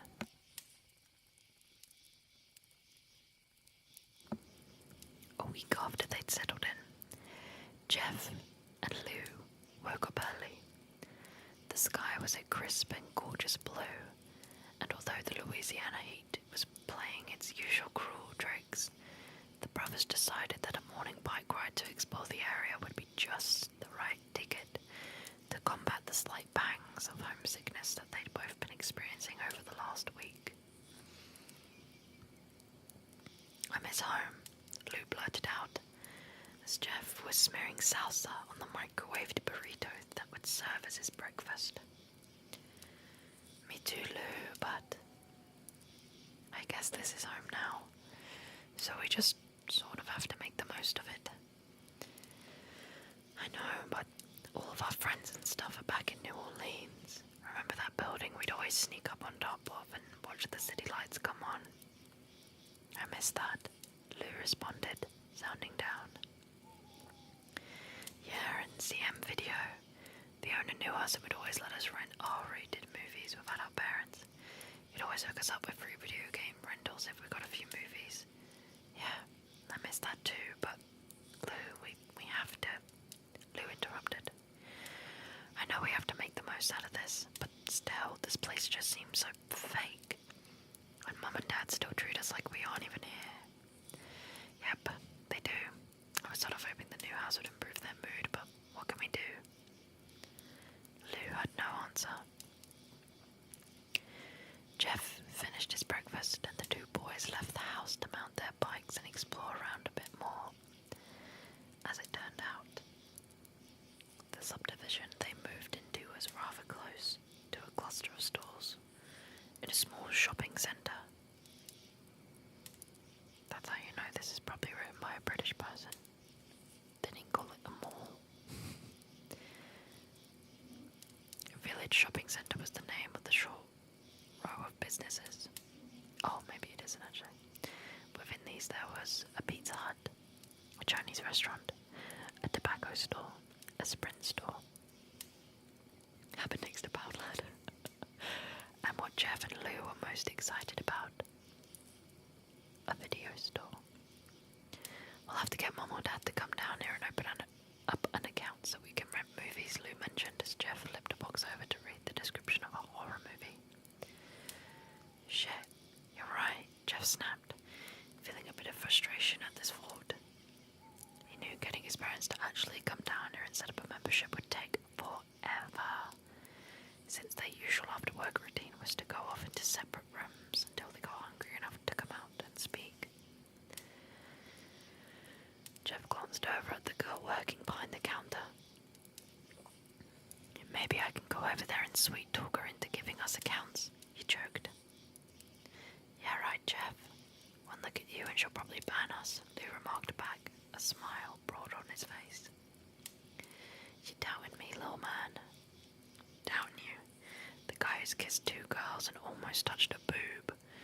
Never. Please, go on over and lay on all of your charm. Whatever. I totally could have banged that girl, but her parents came home and last time you told me that story, you said her parents were out of town and her sister came home. Jeff became flustered. Oh, boob, oh my god. And while the process of trying to make yet another comeback, the girl behind the register removed all doubt by speaking to the boy herself. Hey, aren't those your bikes? The young woman asked, pointing towards a glass window. Jeff and Lou looked over and saw 3 boys outside, 2 of which were riding around in circles on the Woods Brothers bikes. They would spin them around and then jump off, letting the bikes crash onto the pavement just to stand them up and ride them again. The 2 boys riding the bikes. The 2 boys riding the bikes were both slim in build, while a heavier boy stood on the sidewalk drinking a Red Bull and watching. Oh shit, this might be me. Shit, gang. I think I'm the bully. Jeff and his brother made their way towards the door of the video store. When the fat kid saw them coming, Jeff couldn't hear what he said to his 2 friends, but he made some sort of gesture while shouting, and the other 2 boys dumped the bikes where they lay and walked towards the sidewalk directly towards the 2 brothers. Those your 2 bikes? One of the boys asked as Jeff and Lou entered the summer heat. Yeah. Why are you riding them? Lou asked sharply. We just saw them there, man. Relax. Figured someone just let them out for us. The same boy responded as 2 friends joined him on either side. Jeff, determined to make a good start here, tried to change the course of this confrontation. Well, they're ours. We just moved here about a week ago. We live out on Fairmont Avenue, a few blocks from here. We were just checking out the neighborhood. Jeff hoped that a civil tone could turn things around, but he could tell by the insolent look on the kid's face that this was a difficult gamble. Good for you. You moved somewhere, the fat kid remarked. Oh yeah, Troy, the first boy spoke. They moved into that piece of shit house with the gravel driveway. I was wondering who would move into that place. Well, Randy, now we know. The big kid, apparently named Troy, replied. Jeff, still trying to salvage the conversation, tried a peaceful banter one more time. Okay, so you're Troy and you're Randy. Well, I'm Jeff. This is my brother Lou. We just moved here from New Orleans. You ain't in New Orleans now, the fat boy who just now decided to speak remarked. Yeah, and who the fuck said you could call us by our names? Randy asked, that insolent privileged smile never leaving his face. Jeff smiled and responded to Randy. Well, I guess I could have called you a fucking asshole, but I figured I would give you the benefit of the doubt. In that moment, a flare of rage replaced the smirk that had rested on Randy's face throughout this entire exchange. The other 2 boys, Troy and the still unknown 3rd member of this band, seemed to be momentarily struck silent. Perhaps they weren't used to being stood up to. Oh, I'm sorry. Was that language too adult for you? Jeff asked. And you, quiet boy. We know this isn't New Orleans. Jeff stared to the slim kid that had reminded him of his geographical location. Alright, Jeff, calm down. Because if this was New Orleans, you three would already have gotten your asses kicked for touching someone else's shit. The slim kid looked back and forth at his two friends. However, Randy, clearly the leader, seemed to know what to say. Keith, you couldn't let this little bitch talk to you like that. Jeff knew this part, and while he wanted quite badly to sock Randy and his pals around, a real concern suddenly invaded his mind.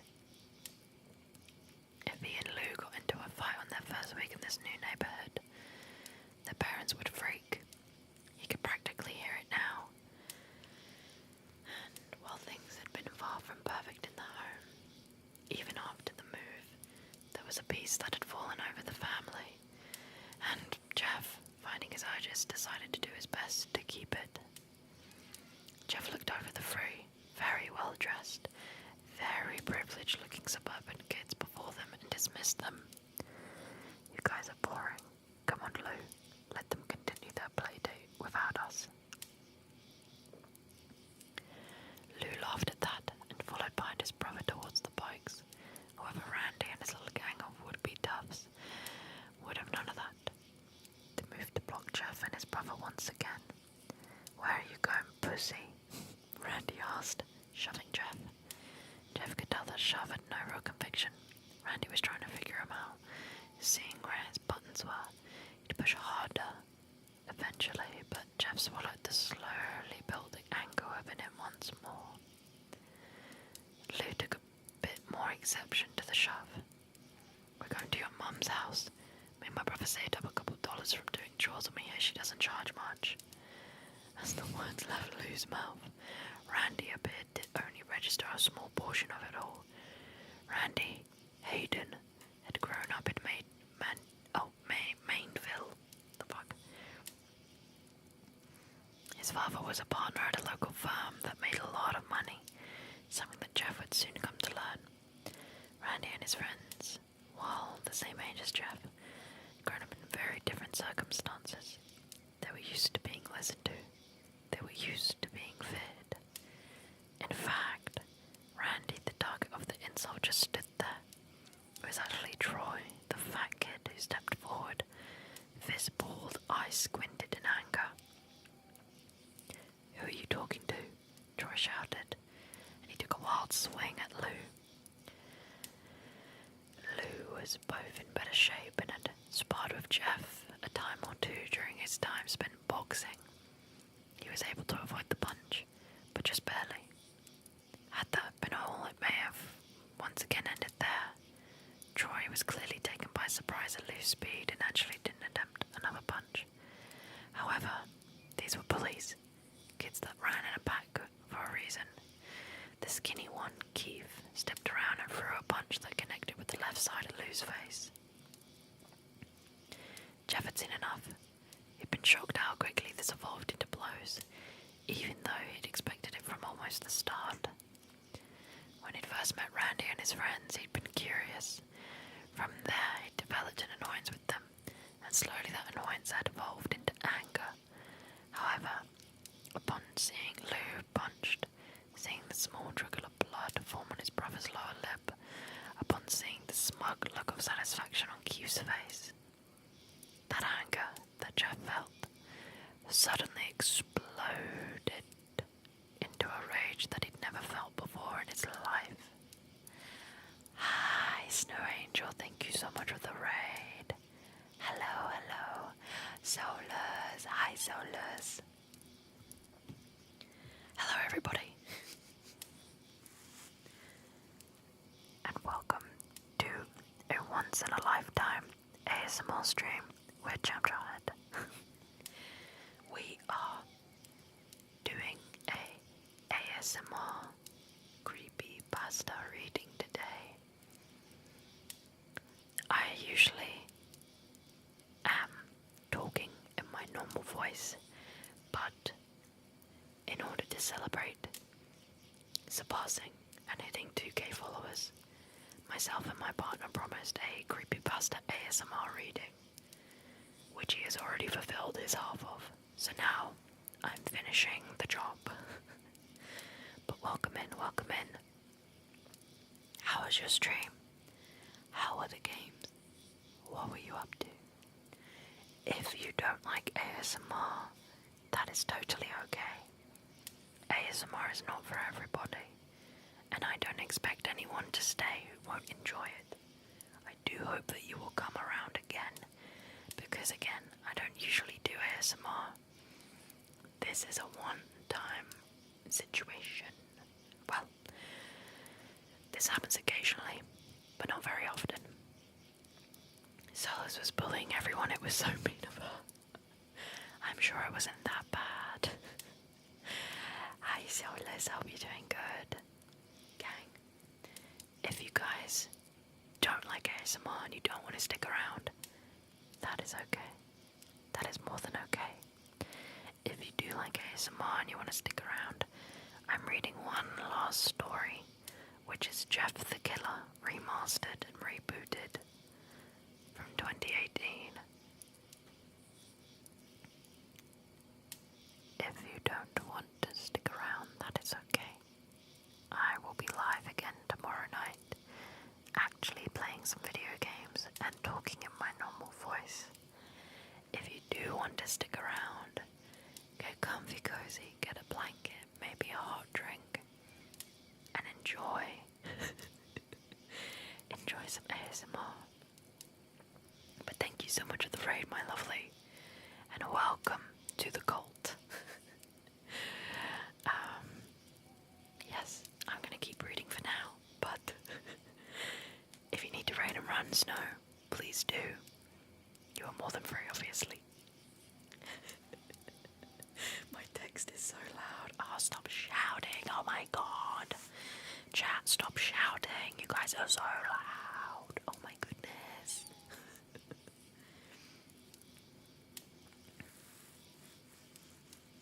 Let me readjust my headphones. I gotta get back to chores, unfortunately. Have a good rest of stream. Thank you so much. Thank you so much, Faye. I appreciate you. Log in, chat, log in. We gotta go to bed. We gotta get to sleep, okay? Good night, good night, good night, good night. Jeff Woods did not hesitate. He stepped forward, his feet automatically falling into the correct stance that he'd learned from the boxing classes his father had once enrolled him into. And he delivered a powerful right hand to Keith's face. The skinny boy had no time to register shock or pain. The punch caught him by surprise, and his knees buckled. Keith went down to the ground in a heap of confusion and dawning fear.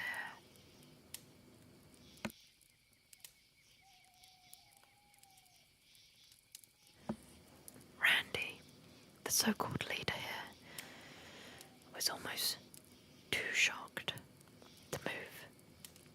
He'd had quite a lot of experience starting fights, but no real time locked into losing them. He'd never felt control of a situation slip.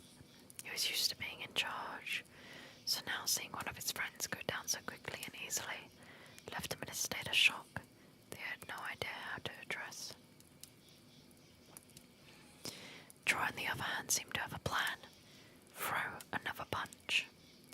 He moved towards Jeff, deceptively faster than his weight would seem to allow, and threw two equally fast punches. Jeff, however, had no problem sidestepping both attempts. Troy's seeming lost for actions actually dropped his arms as if to say, "Gee, what do I do now?" Jeff had the answer. He moved in, throwing 3 hooks to Troy's stomach. Sorry, I'm adjusting my headphones.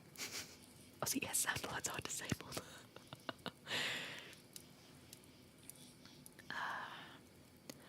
He moved in, throwing 3 hooks to Troy's stomach.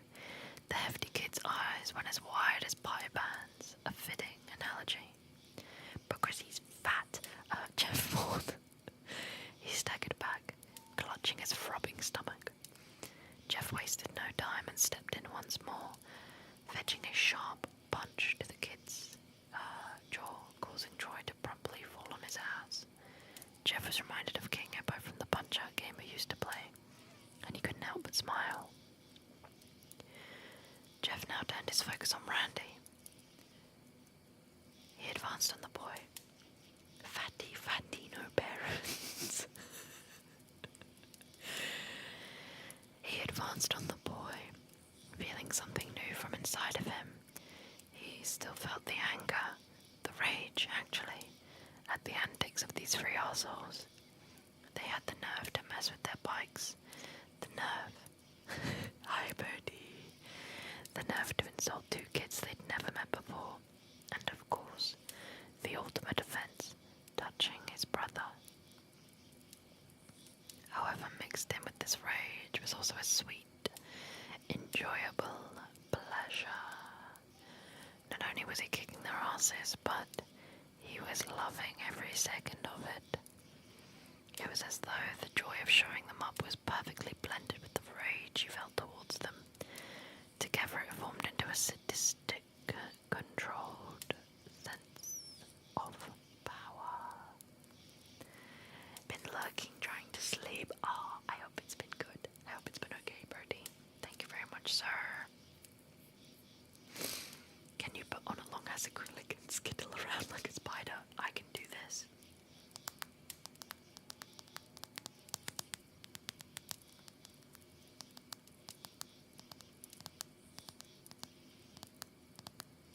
That's all I got.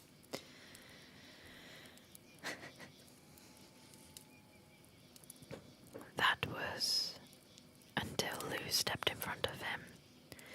Jeff, stop. That's enough. Why stop now, Lou? They wanted this. Jeff replied in a flat voice that Lou had never heard come from his brother's mouth. She's calling the cops. Look, Lou shouted again. And this time Jeff came back to reality long enough to listen. He glanced over at the video store clerk and saw her on the phone, talking frantically and pointing towards the parking lot. Suddenly Jeff's strange sadistic haze collapsed, and he regained his former self. Fuck, let's go, he stated quickly. He and Lou mounted their bikes and rode towards the parking lot exit. Yeah, you better fucking run, Randy called behind them. Jeff and Lou paid no mind and pedaled away. A few blocks down the street, they dismounted their bikes and began to walk them together. At first, neither brother spoke. Then Lou broke the silence. Carl, can you fuck off? This damn road. Jeff, thank you for standing up for me back there. Thank you. Yeah, those guys were a piece of shit. They had it coming. Jeff replied, looking down at the street as they walked. What happened? I've never seen you like that before. Just defending myself, Lou. What was I supposed to do? Let them beat you up? I bet they go to our school. I bet we'll see them there and they won't forget this. Remember to hide your more? Yes, I will do that right now. I've been muting and doing it a little bit. Thank you. No redeems. No redeems allowed today. But thank you for the reminder. Who cares? We didn't ask to move here. We didn't ask for any of this. Mum and Dad just wanted a bigger house in a nicer neighborhood. And we were along for the ride whether we liked it or not. Think I give a shit what these rich arsehole kids think of us, Jeff stated and went back to looking at his feet. Think we'll get in trouble? Lou asked. For what? Defending ourselves? Yeah, I guess you're right. They did start it, Lou answered. And to the brothers, the matter was closed. However, things were far from over. They found that the trouble they believed they'd escaped was in fact waiting for them at their front door. Jeff and Lou saw the police cars well before they arrived at their driveway. Two cop cars both parked in front of their house. Both of them felt their stomachs drop, as they well knew why the police were there. The brothers entered the living room to see their parents sitting on the couch. The two cops cops standing up, leaning on the wall, writing in their notebooks. Thank you so much for the follow.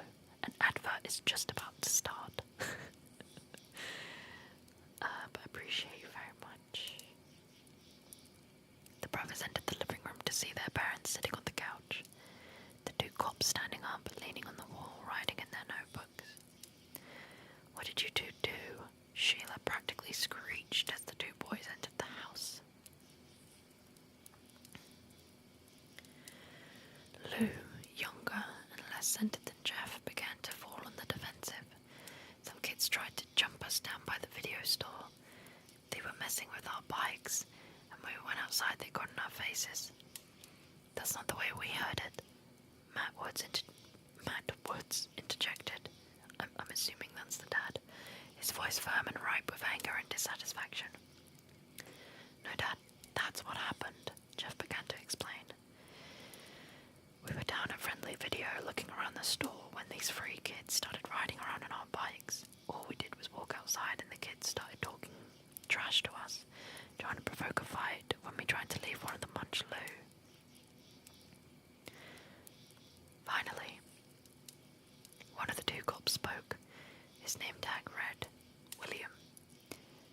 Boys, we have some serious complaints about the two of you. From what eyewitnesses at the shopping centre say, you two started the confrontation with Randy and his friends.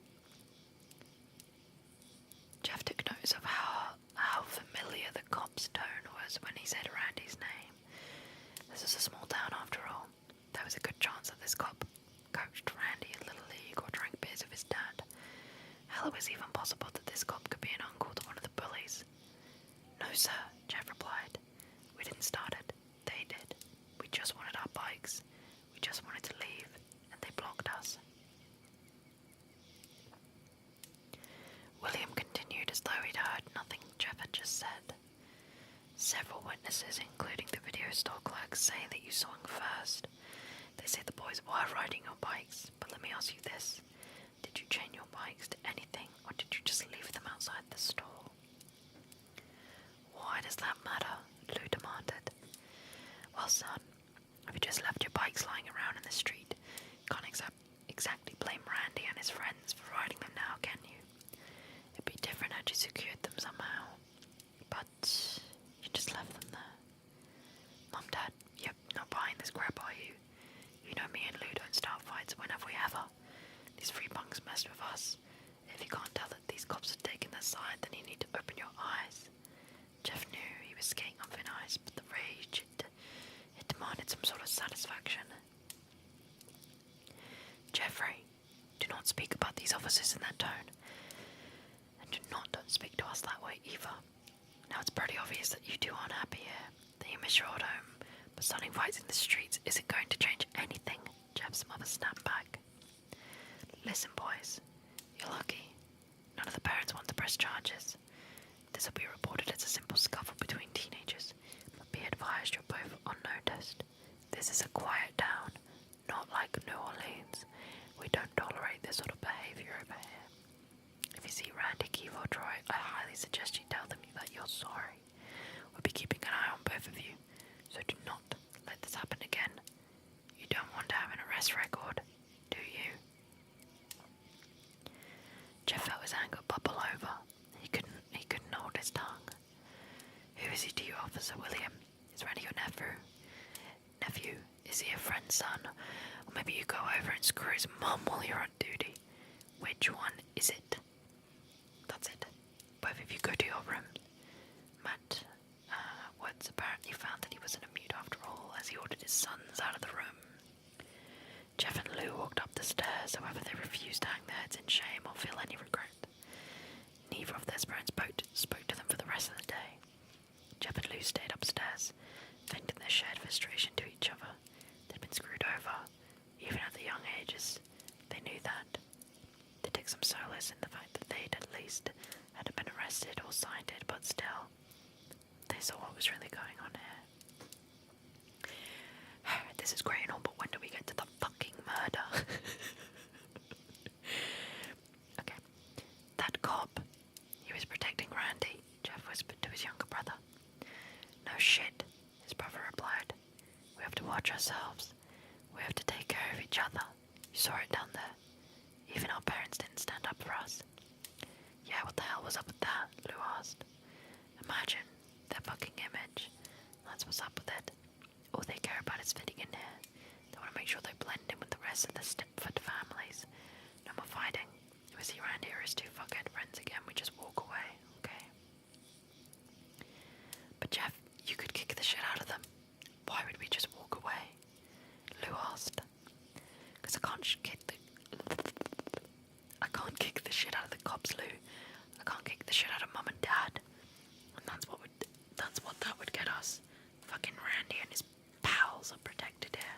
You and me, we're not. So if we see them, just avoid them, okay? Please. I heard he whispers, England. England. Jeff and Lou didn't hear from their parents for the rest of that day. They remained in their rooms late into the night, and finally came down to eat after they were sure their folks had gone to bed. Lou said that he felt relieved about that, but Jeff had a sinking feeling that the worst was yet to come. Jeff was correct. The next morning when the two brothers came downstairs together to eat breakfast, the parents were already sitting at the dining room table staring at the boys, approving of nothing they saw. Sit down. Their dad stated flatly. It says Matt, but I'm going to say their dad. What's going on? Lou asked. Sit down. Their dad stated again, anger dancing on the words.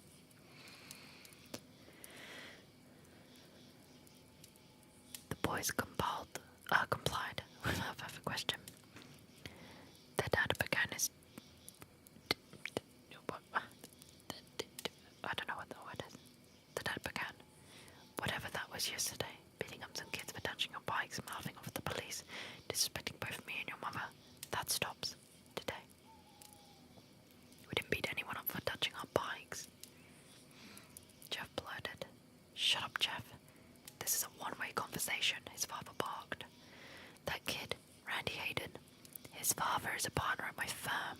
Did you know that? Did you ever think about that when you were assaulting him over your godforsaken bike? You just didn't think, did you, Jeff? His mother added. How could I have known that? His father continued. Well, I've spent the entire morning talking to his father on the phone. His dad is willing to let it all go, but shit, son, I have to deal with that at work now. Do you have any idea how much damage this could have done to me? To our family? Jeff felt that rage coming back and fought with all his might to keep it stifled. Instead, he once more tried to appeal to the two, to their parental side.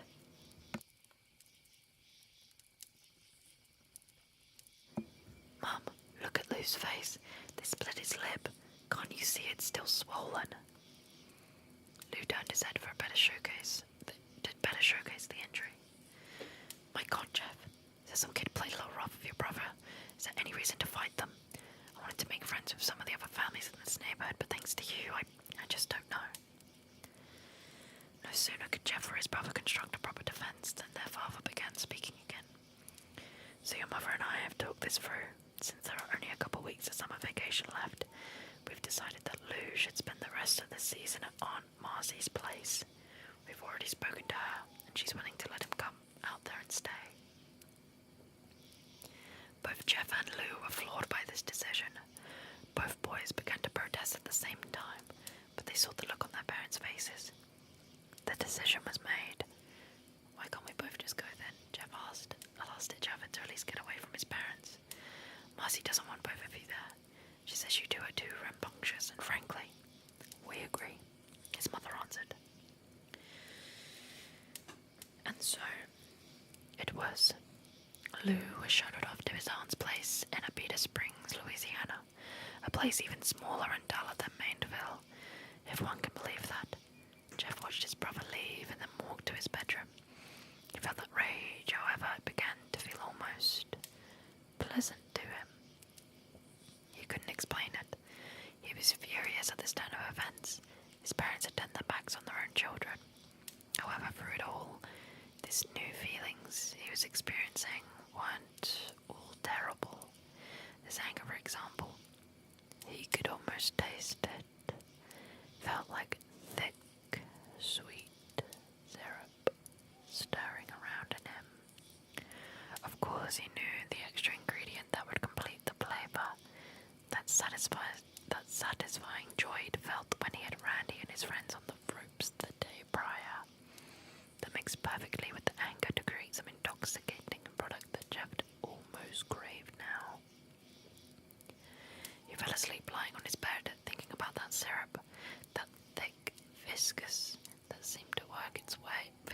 his kisses seemed to work its way into the very fabric of his soul. He wanted it, yet he knew that it was destructive and that nothing good could come from sampling it again.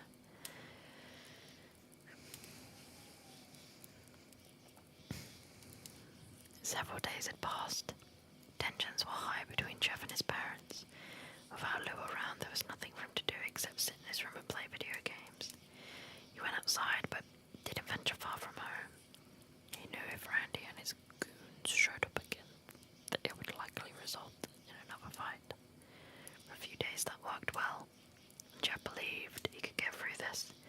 However, his mother changed all of that on an early Saturday morning. Jeff was awoken suddenly by sharp sunlight striking his face. He heard his mother humming, something that she rarely did. Thank you so much for the follow. Welcome in, welcome in, welcome in. I'm glad, but I'm glad. That's good. That's what's supposed to happen. This is good. Even in his half-sleeping state, he knew the humming was forced.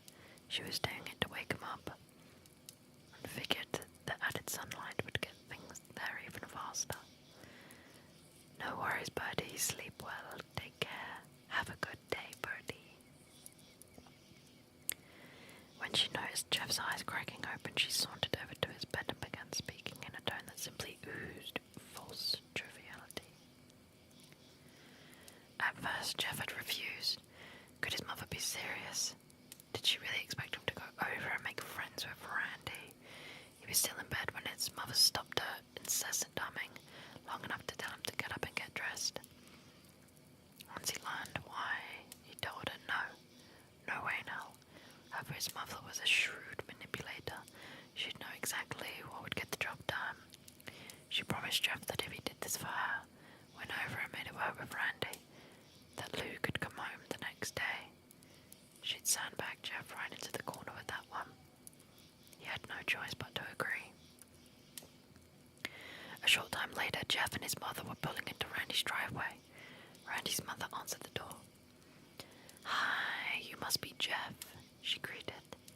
Jeff smiled wanly and confirmed that was in fact who he was. "Hello, I'm Sheila Woods. Nice to finally meet you in person," Jeff's mother announced, barging past her son and extending a hand to Randy's mother. "Sheila, so pleased to meet you. I'm Bridget Hayden. Sorry to hear that our boy's a little mishap the other day. You know how it is, though, with teenagers. Hormones going crazy." Randy never gets into fights, but he explained to me that Jeff and his brother are still new to the area. Haven't quite learned how we do things in Manville yet. Isn't that right, Jeff? Hi, Zed. Welcome in. Hope you're doing good. We're doing ASMR today, sir, so lots of whispering. Jeff couldn't resist a small chap. "Yeah, sorry about that, Miss Hayden. Me and Lou had no idea it was okay for your son and his friends and to mess with our bikes without asking. Bridget, he gets that mouth from his father. Never knows when to shut up. How about you and I go in and have some coffee? You can tell me all the great gossip around Manville while our boys get to know each other the right way. Randy's in his room, Jeff, upstairs, second door to the left. I'm sure you heard the sound of his video games or something," Bridget stated with very little humour to her voice. "Thank you, ma'am," Jeff answered and entered the house. Jeff knocked and heard Randy answer with, "Come in." "Hey, so I guess you heard. Our parents want us to hang out, get to know each other."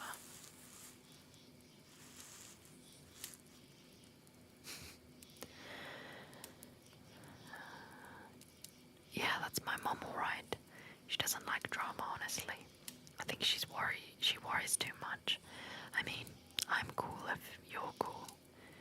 Jeff sat down on the floor next to Randy and struck up a conversation.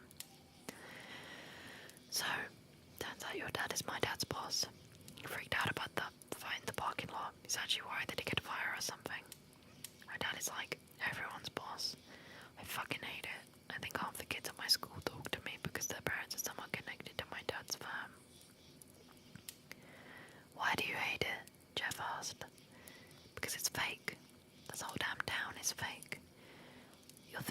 as you go, but trust me, everyone who lives here is just trying to pretend there's something else. My parents make me do all this shit, all the trophies and stuff, just so they can brag, that's it. Jeff smiled. I know how you feel. My dad had me in boxing class a year ago because some co-worker of his had a brother that worked at the place or something. As soon as that guy quit though, I was out of that gym by the next week. I wish it was that easy, Randy responded. I hate playing baseball, but my dad will sure have me out there again next summer, and the summer afterwards. It's like he knows I hate it, but wanted to make sure I'm out there with his stupid company name on the back of my jersey. Randy, why did you and your friends fuck with our bikes the other day? I told you, this town is fake and boring as shit. There's nothing to do here. We have to find stuff to do. I mean, there are only so many times you can go hang out at the video store or ride the dirt paths in the woods. All the girls here are stuck up. All the stores close early. There's no mall. And the movie theatre is across town. We're just bored, man, so sorry for that, I guess. It's cool, Jeff replied. I guess I'm sorry too. Things went too far. You mean the fight? Randy asked. That shit was actually cool. Those guys, Keith and Troy, they just leech on because of my dad. It's like I told you, I'm pretty sure their parents make them hang out with me. The afternoon went on and Jeff soon forgot that this was a mandatory arrangement. As he started to find himself liking Randy. Sure, the first encounter was a little sketchy, but he was coming around to the guy, finding that he wasn't as bad once his idiot friends were removed from the equation.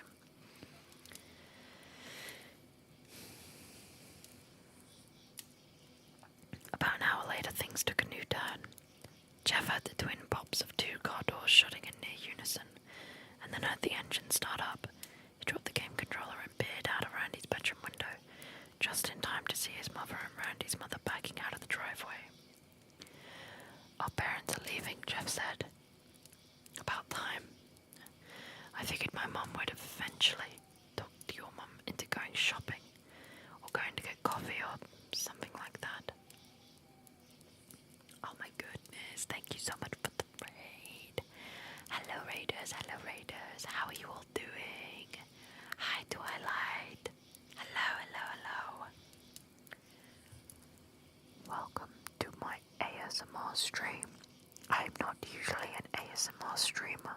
However, today we are doing a special celebration ASMR stream, which was promised at the start of this year, where I am reading creepypastas in an ASMR style. Currently I'm reading an absolute Bible of a creepypasta. This is meant to be 30 minutes, but I think because I'm obviously reading it slower, it's taking ages, but it's okay, because I'm enjoying it. Welcome in the gang, my name is Jam.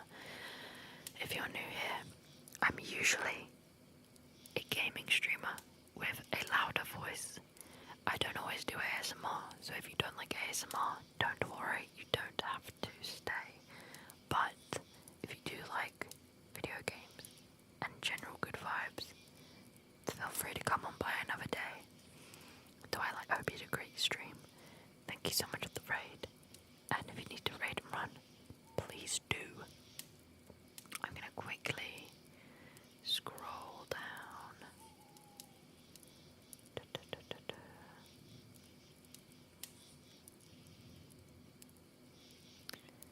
Okay, we are getting to a good bit in the story. Just checking.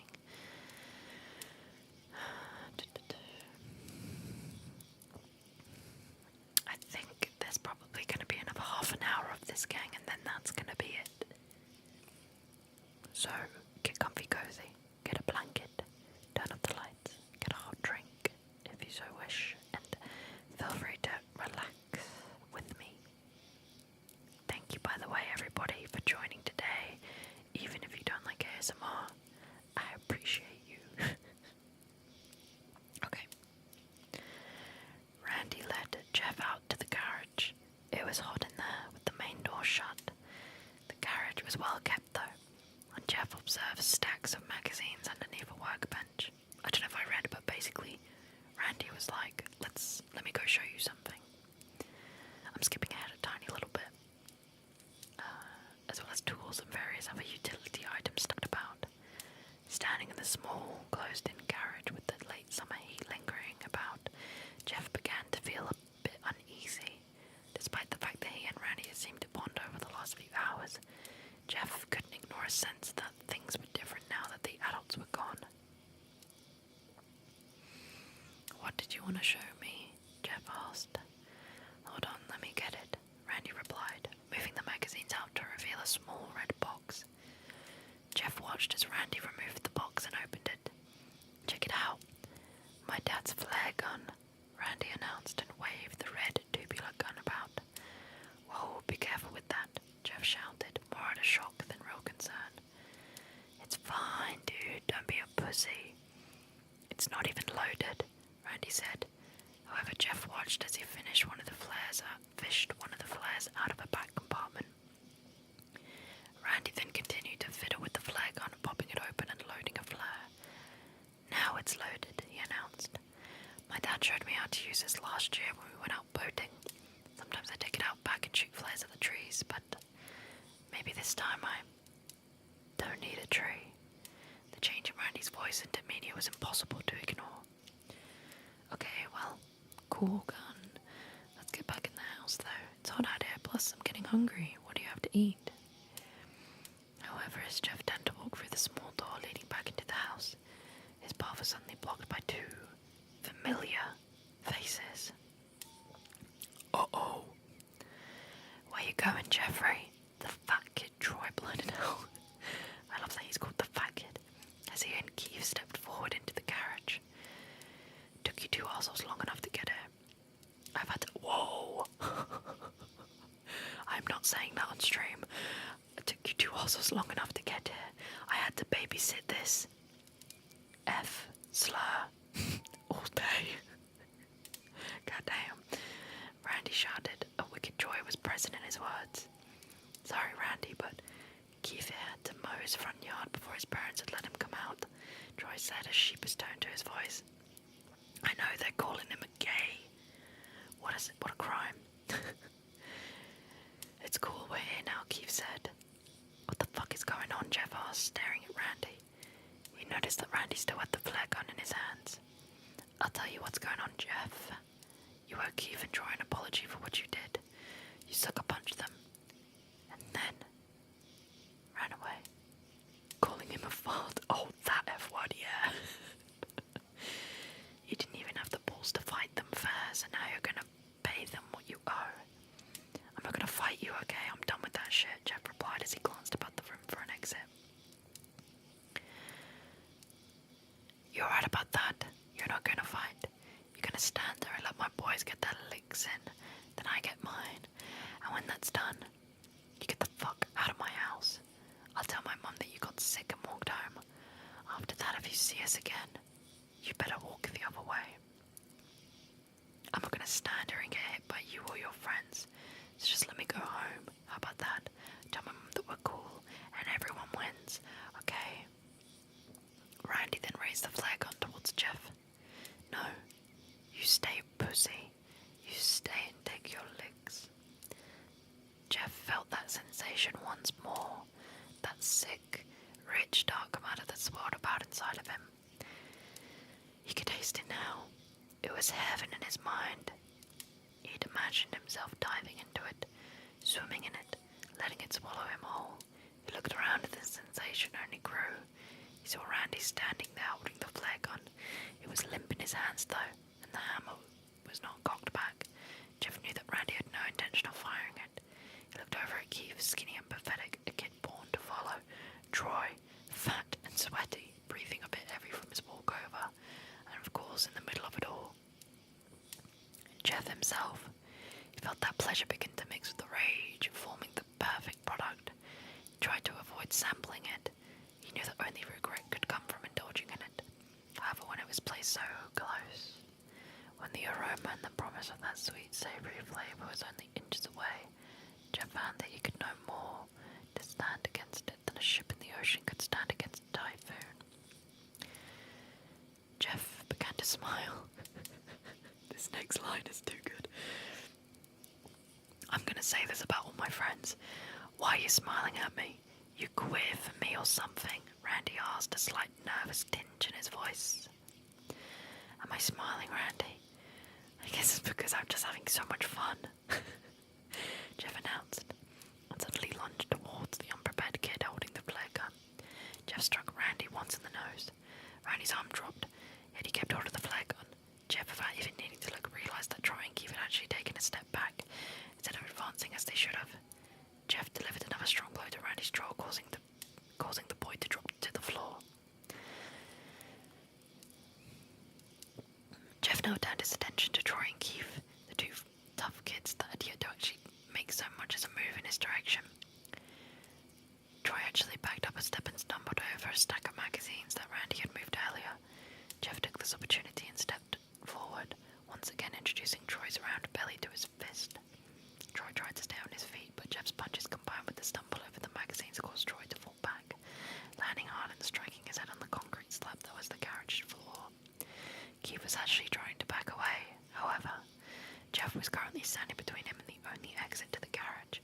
Since the carport door was closed, Jeff took 2 quick steps forward towards the skinny kid, and felt the most intense joy at seeing Keith stagger backwards, knocking his back into the wall. That perfect blend of pleasure, control and rage had come together. Jeff felt as though he was floating above the world. Somewhere in his mind he knew there would be hell to pay for this, but that exact moment in time, he couldn't care less. He didn't care about Lou, he didn't care about being arrested, he didn't care if his dad got fired. All he cared about in that fraction of time was hurting Keith. Keith tried to make a run for it, hoping to squeeze through the small gap between Jeff and the door. However, Jeff clipped him a hard right hand to his face, causing Keith to stagger back again. Jeff could see that his knees were buckling and took full advantage. He moved in, pinning Keith to the wall and began to deliver blow after blow to the skinny kid's stomach. Keith's eyes became as large as saucers. Unsatisfied, Jeff stepped back and watched in demonic glee as Keith slowly slid down the wall, gasping for air. Randy got back to his feet, but seemed to have no idea what to do. We done now, Randy. We good. Or do you and your friends need more? Jeff mocked. No more. We're cool. How about you assholes? Jeff asked. It was Randy's idea, Keith said weakly.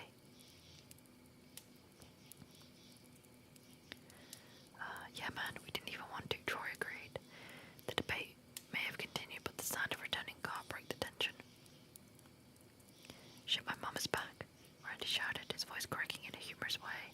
It seemed that the previous tough guy had all but shrunk back to a scared child. So we'll just say that we're all hanging out, Keith replied. No, the fucking flare gun. If she finds out that I messed with it, I'm screwed. So put it back, Jeff suggested. That sensation of rage was fading again and he felt control returning. Yeah, grab the magazine, please, Randy begged. Jeff found that he rather liked that tone. That begging whip dog mentality. Jeff was paying no attention to Randy. He was down on the floor, calmly gathering the magazines. He didn't really care if Randy got in trouble or not. However, if his mother returned and found trouble, he feared that Lou may not be able to return home as promised.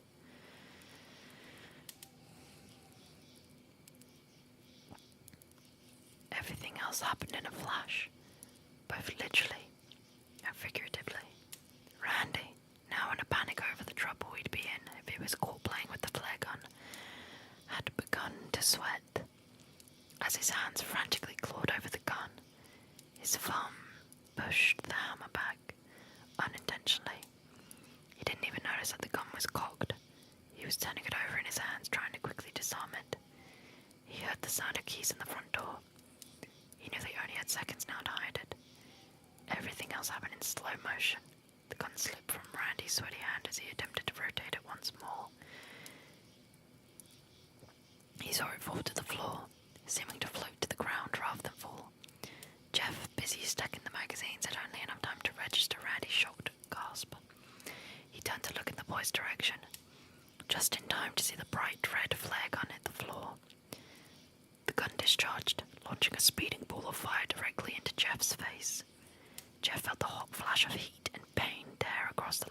his face. After the initial registry of agony, there was no more thinking. Jeff began to scream, clutching the left side of his face and rolling around on the floor. For a while he forgot everything as he was plunged into that dark, rich syrup once more, the rage almost serving to dull the pain. When he finally did come to a stable level of alertness, he realized that he was in a hospital room. Half of his face was bandaged. He knew that much. He wanted to open his eyes and speak, let his family know that he was awake, but the drug still had a firm hold. He was awake, but not quite yet functioning. He could hear several familiar voices, though. "Is he going to be okay, Doctor?" Jeff's mother asked. "Oh yes, ma'am. Your son will be fine. However, he'll have a lengthy road to recovery and will need your support. The flare struck his face and caused 3-degree burns on his left side." "How bad is the eye?" Jeff's father asked. "Hard to say at this point. I'll need to see an optometrist for further review, but the damage appears quite severe." "And his face? What about his face?" Jeff's mother asked, sounding deeply concerned. "Well, we were able to clean and treat the injury in time, so you've no concern for infection or anything of that matter. We'll want him on antibiotics for a while. You'll need to have regular, clean. You'll need to have the wound cleaned and dressed on a regular basis, but all in all, your son got very lucky. The damage could have been far more severe." "Doctor," his mother began again. "What if there is permanent damage? What do we do about that?" "As I said, an optometrist will have to examine the eye." Sheila Woods interrupted the doctor, sounding more agitated than before. "You're not listening. Not the eye, his face. What do we do to correct his face?" she demanded. "Well, ma'am, we have treated his face, like I said. There shouldn't be any risk of infection so long as you..."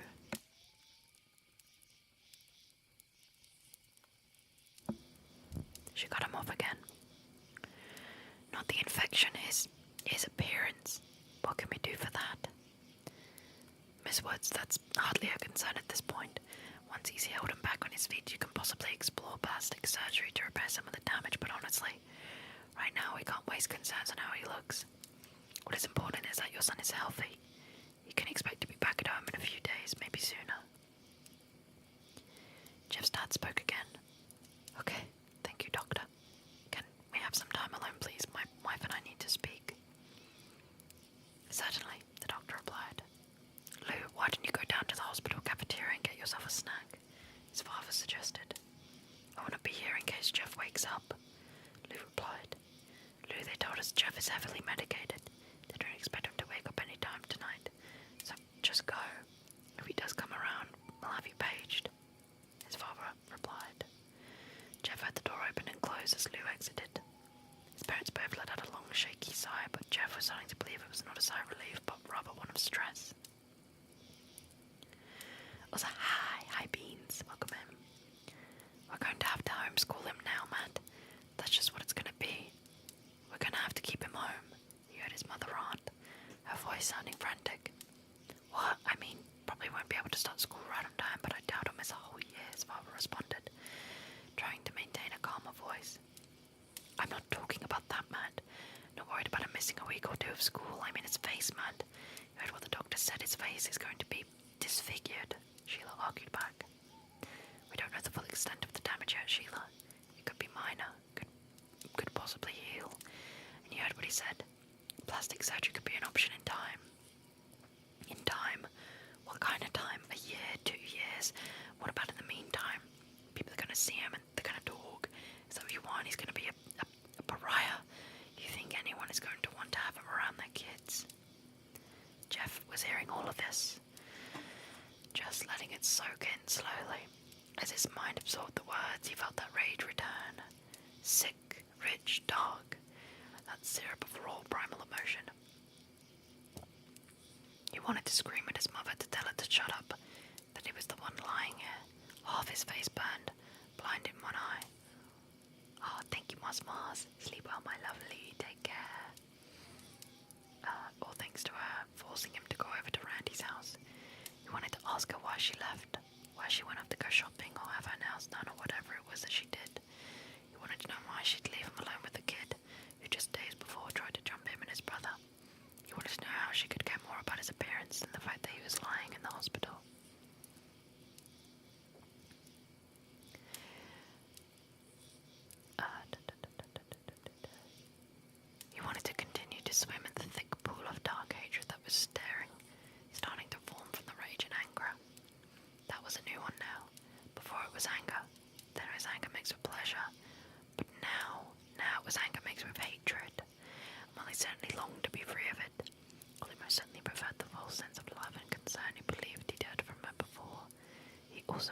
tested out a bit more. He also began to wonder how well would this new recipe blend with the pleasure. How would it feel? Thank you, Beans. Thank you for asking. I'm doing good. I hope you're doing well too, my lovely.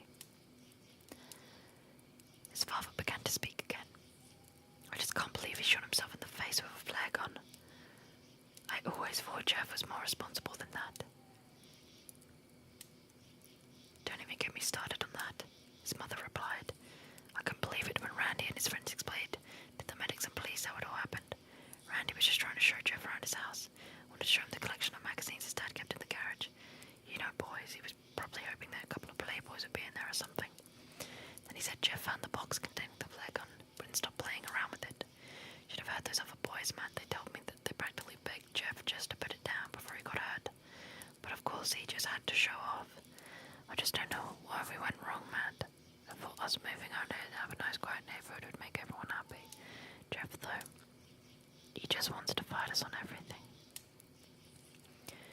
While that all came together in Jeff's mind, he continued to swim in the black ichor of hatred and rage. The morphine drip added a nice touch of euphoria. Jeff could almost see himself plunging into the syrupy waters of hatred and emerging changed. Each dip brought him so much twisted pleasure. That was when he finally understood. He could sample the pleasure now, not because he was enjoying what was happening, but because he could enjoy what was to come. Just as the doctor had predicted, Jeff was scheduled to go home a few days later. During his time in the hospital, he never asked to see his face. It wasn't until the last day that he finally asked for a mirror. The nurse had come in to change his bandages, as was the routine. She was a pleasant woman. She spoke to him, asked him how he was doing, enjoyed her visits. So on the final day when she arrived to clean and dress his face, he asked to see himself. Would you like me to step out of the room? She asked. Once the bandages were off, she handed him a small hand mirror. Jeff ignored her and looked at himself, taking stock of the damage. Sure enough, his face was a mess, the entire left side at least. The flare struck him, travelling upwards, and burned a scar into his left cheek that extended to his eye. At first glance, it almost looked like he was smiling on that side. The scar was still bright red and burned tissue spread out on either side. Once it arrived at his eye, the news did not get any better. His eye was white, just a lifeless bulb plugged into his face. He closed his right eye and found that he could see nothing from his left eye at all. The scar continued up the left side of his forehead. The damage was less severe there, however. The hair on the left side of his head was burned off, leaving a few strands to stick up here and there. Sorry, sweetie, but I have to put a clean bandage on. Jeff smiled. It's okay.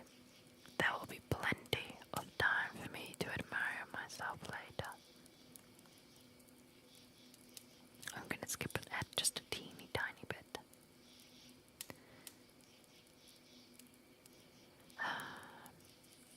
Jeff and Lou didn't speak much that night.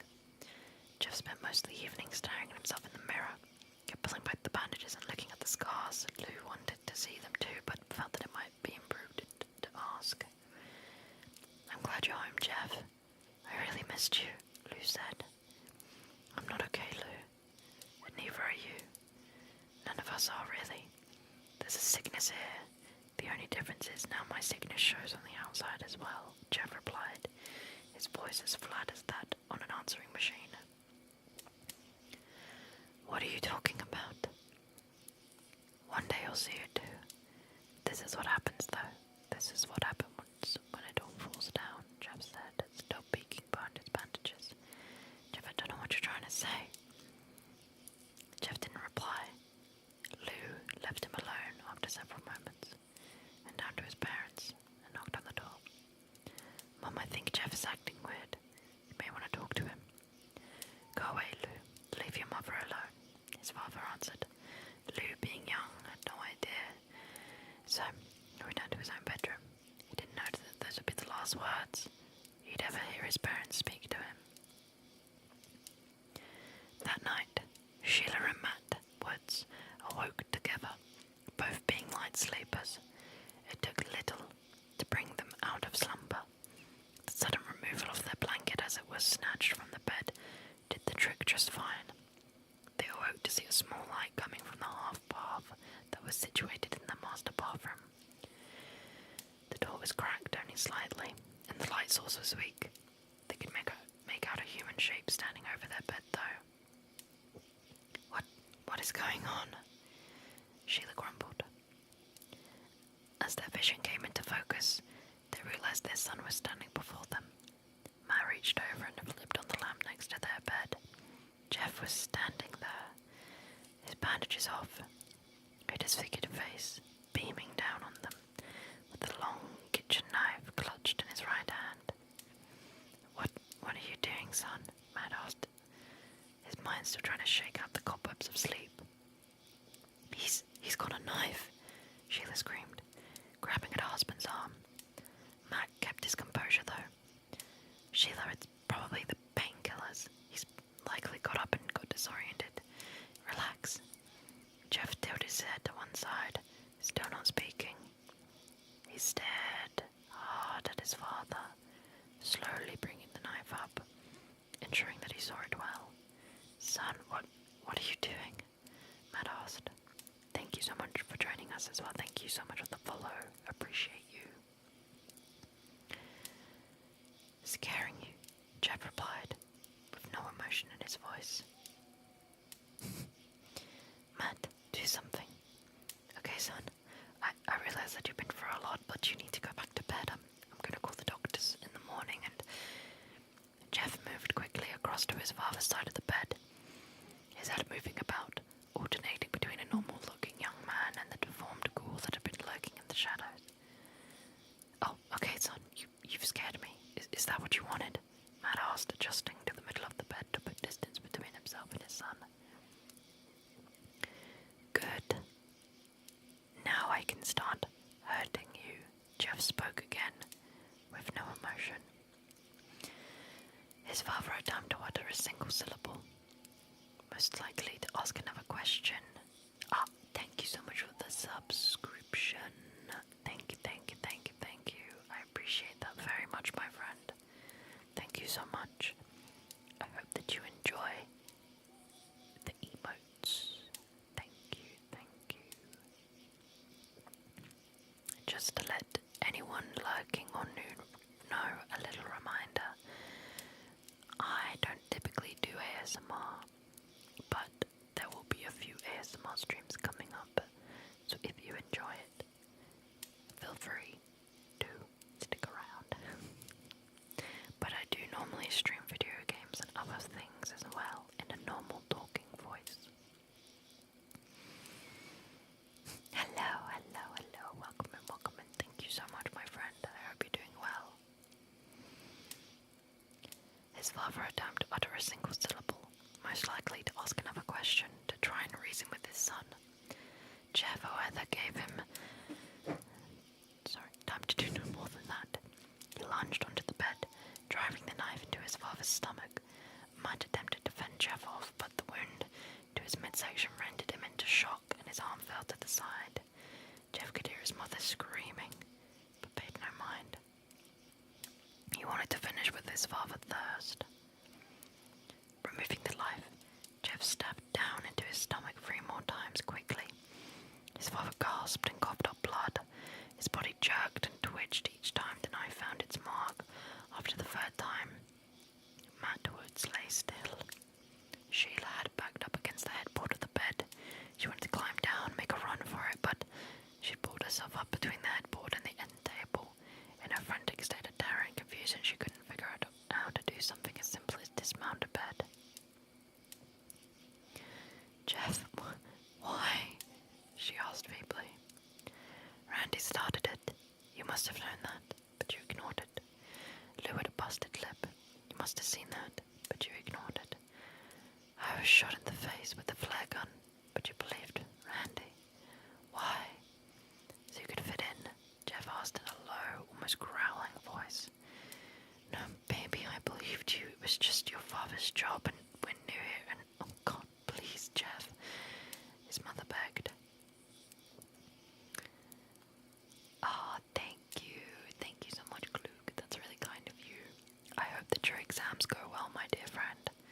Thank you very much for choosing to come on by. as well, Mel. Welcome in, welcome in. This is the final story that I'm going to be reading tonight, and then I will be leaving it there, but the VOD will be up on YouTube as well, just to let you guys know. If you ever want to return, do it. But thank you, thank you, thank you, thank you, thank you.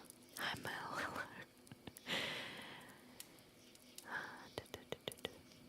We're currently finishing up a Jeff the Killer creepypasta. Lost your brain cells, are they here by any chance? I've never had a brain cell in my life, I must say. Tell me about homeschool, Mom. Tell me all about how you don't want to send me out in public because of my face. Tell them how none of the other kids will want to be my friend. How none of their parents will want to be yours. Tell them about that, Mum. Tell them how nice it's going to be. You homeschooling me. Jeff, please, I was just stressed. I was worried about you. Please, please, I love you.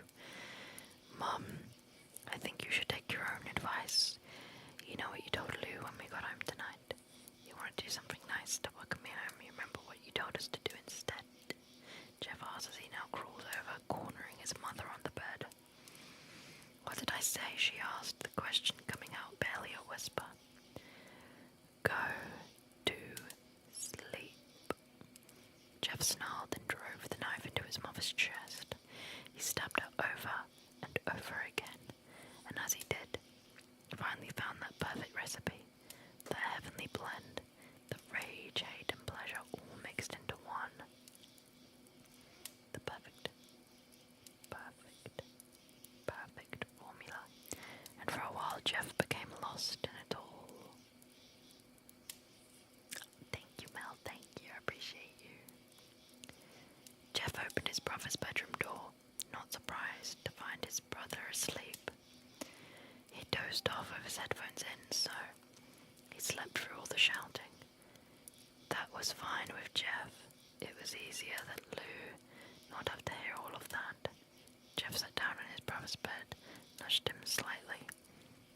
It took a moment, but Lou finally opened his eyes and looked up. Jeff removed his earphones for him. You're free now, Lou. He spoke softly. Jeff, what are you talking about? Lou mumbled, still half asleep. You'll see in the morning. I just wanted to let you know that I love you. And you've been my best friend. Please remember that. Okay? Thanks, I love you too. Now, let me go back to sleep. Lou replied, already dozing off again. Jeff smiled and stood up. As he left the room, he looked back at his sleeping brother one last time before he vanished into the night. Bum bum bum. That is the end of that story. That was a lot longer than I expected it to be, but I still really enjoyed it. And I hope that you guys did too. The original story is a lot shorter than that and a lot more simplistic and honestly a little bit cringe, but nothing's wrong with a little bit of cringe every now and again. But that is our final story for this stream and for this video. So thank you very, very, very much for joining me today, tonight even. Again, this is a special celebration stream that was promised at the start of the year to celebrate 2,000 followers on Twitch. We are now way over halfway that point, so thank you so much everybody for your support. This VOD will be up on YouTube, so if you ever want to come back, feel free. I also have, I think, 2 other ASMR videos on my YouTube channel. I would do a link, but I can't. So you're just going to have to trust me. Trust me, trust me, trust me. For now though, gang, that is going to be the end of this stream. Thank you so much for joining, chat. I hope that you are ready for bed. I hope that you can get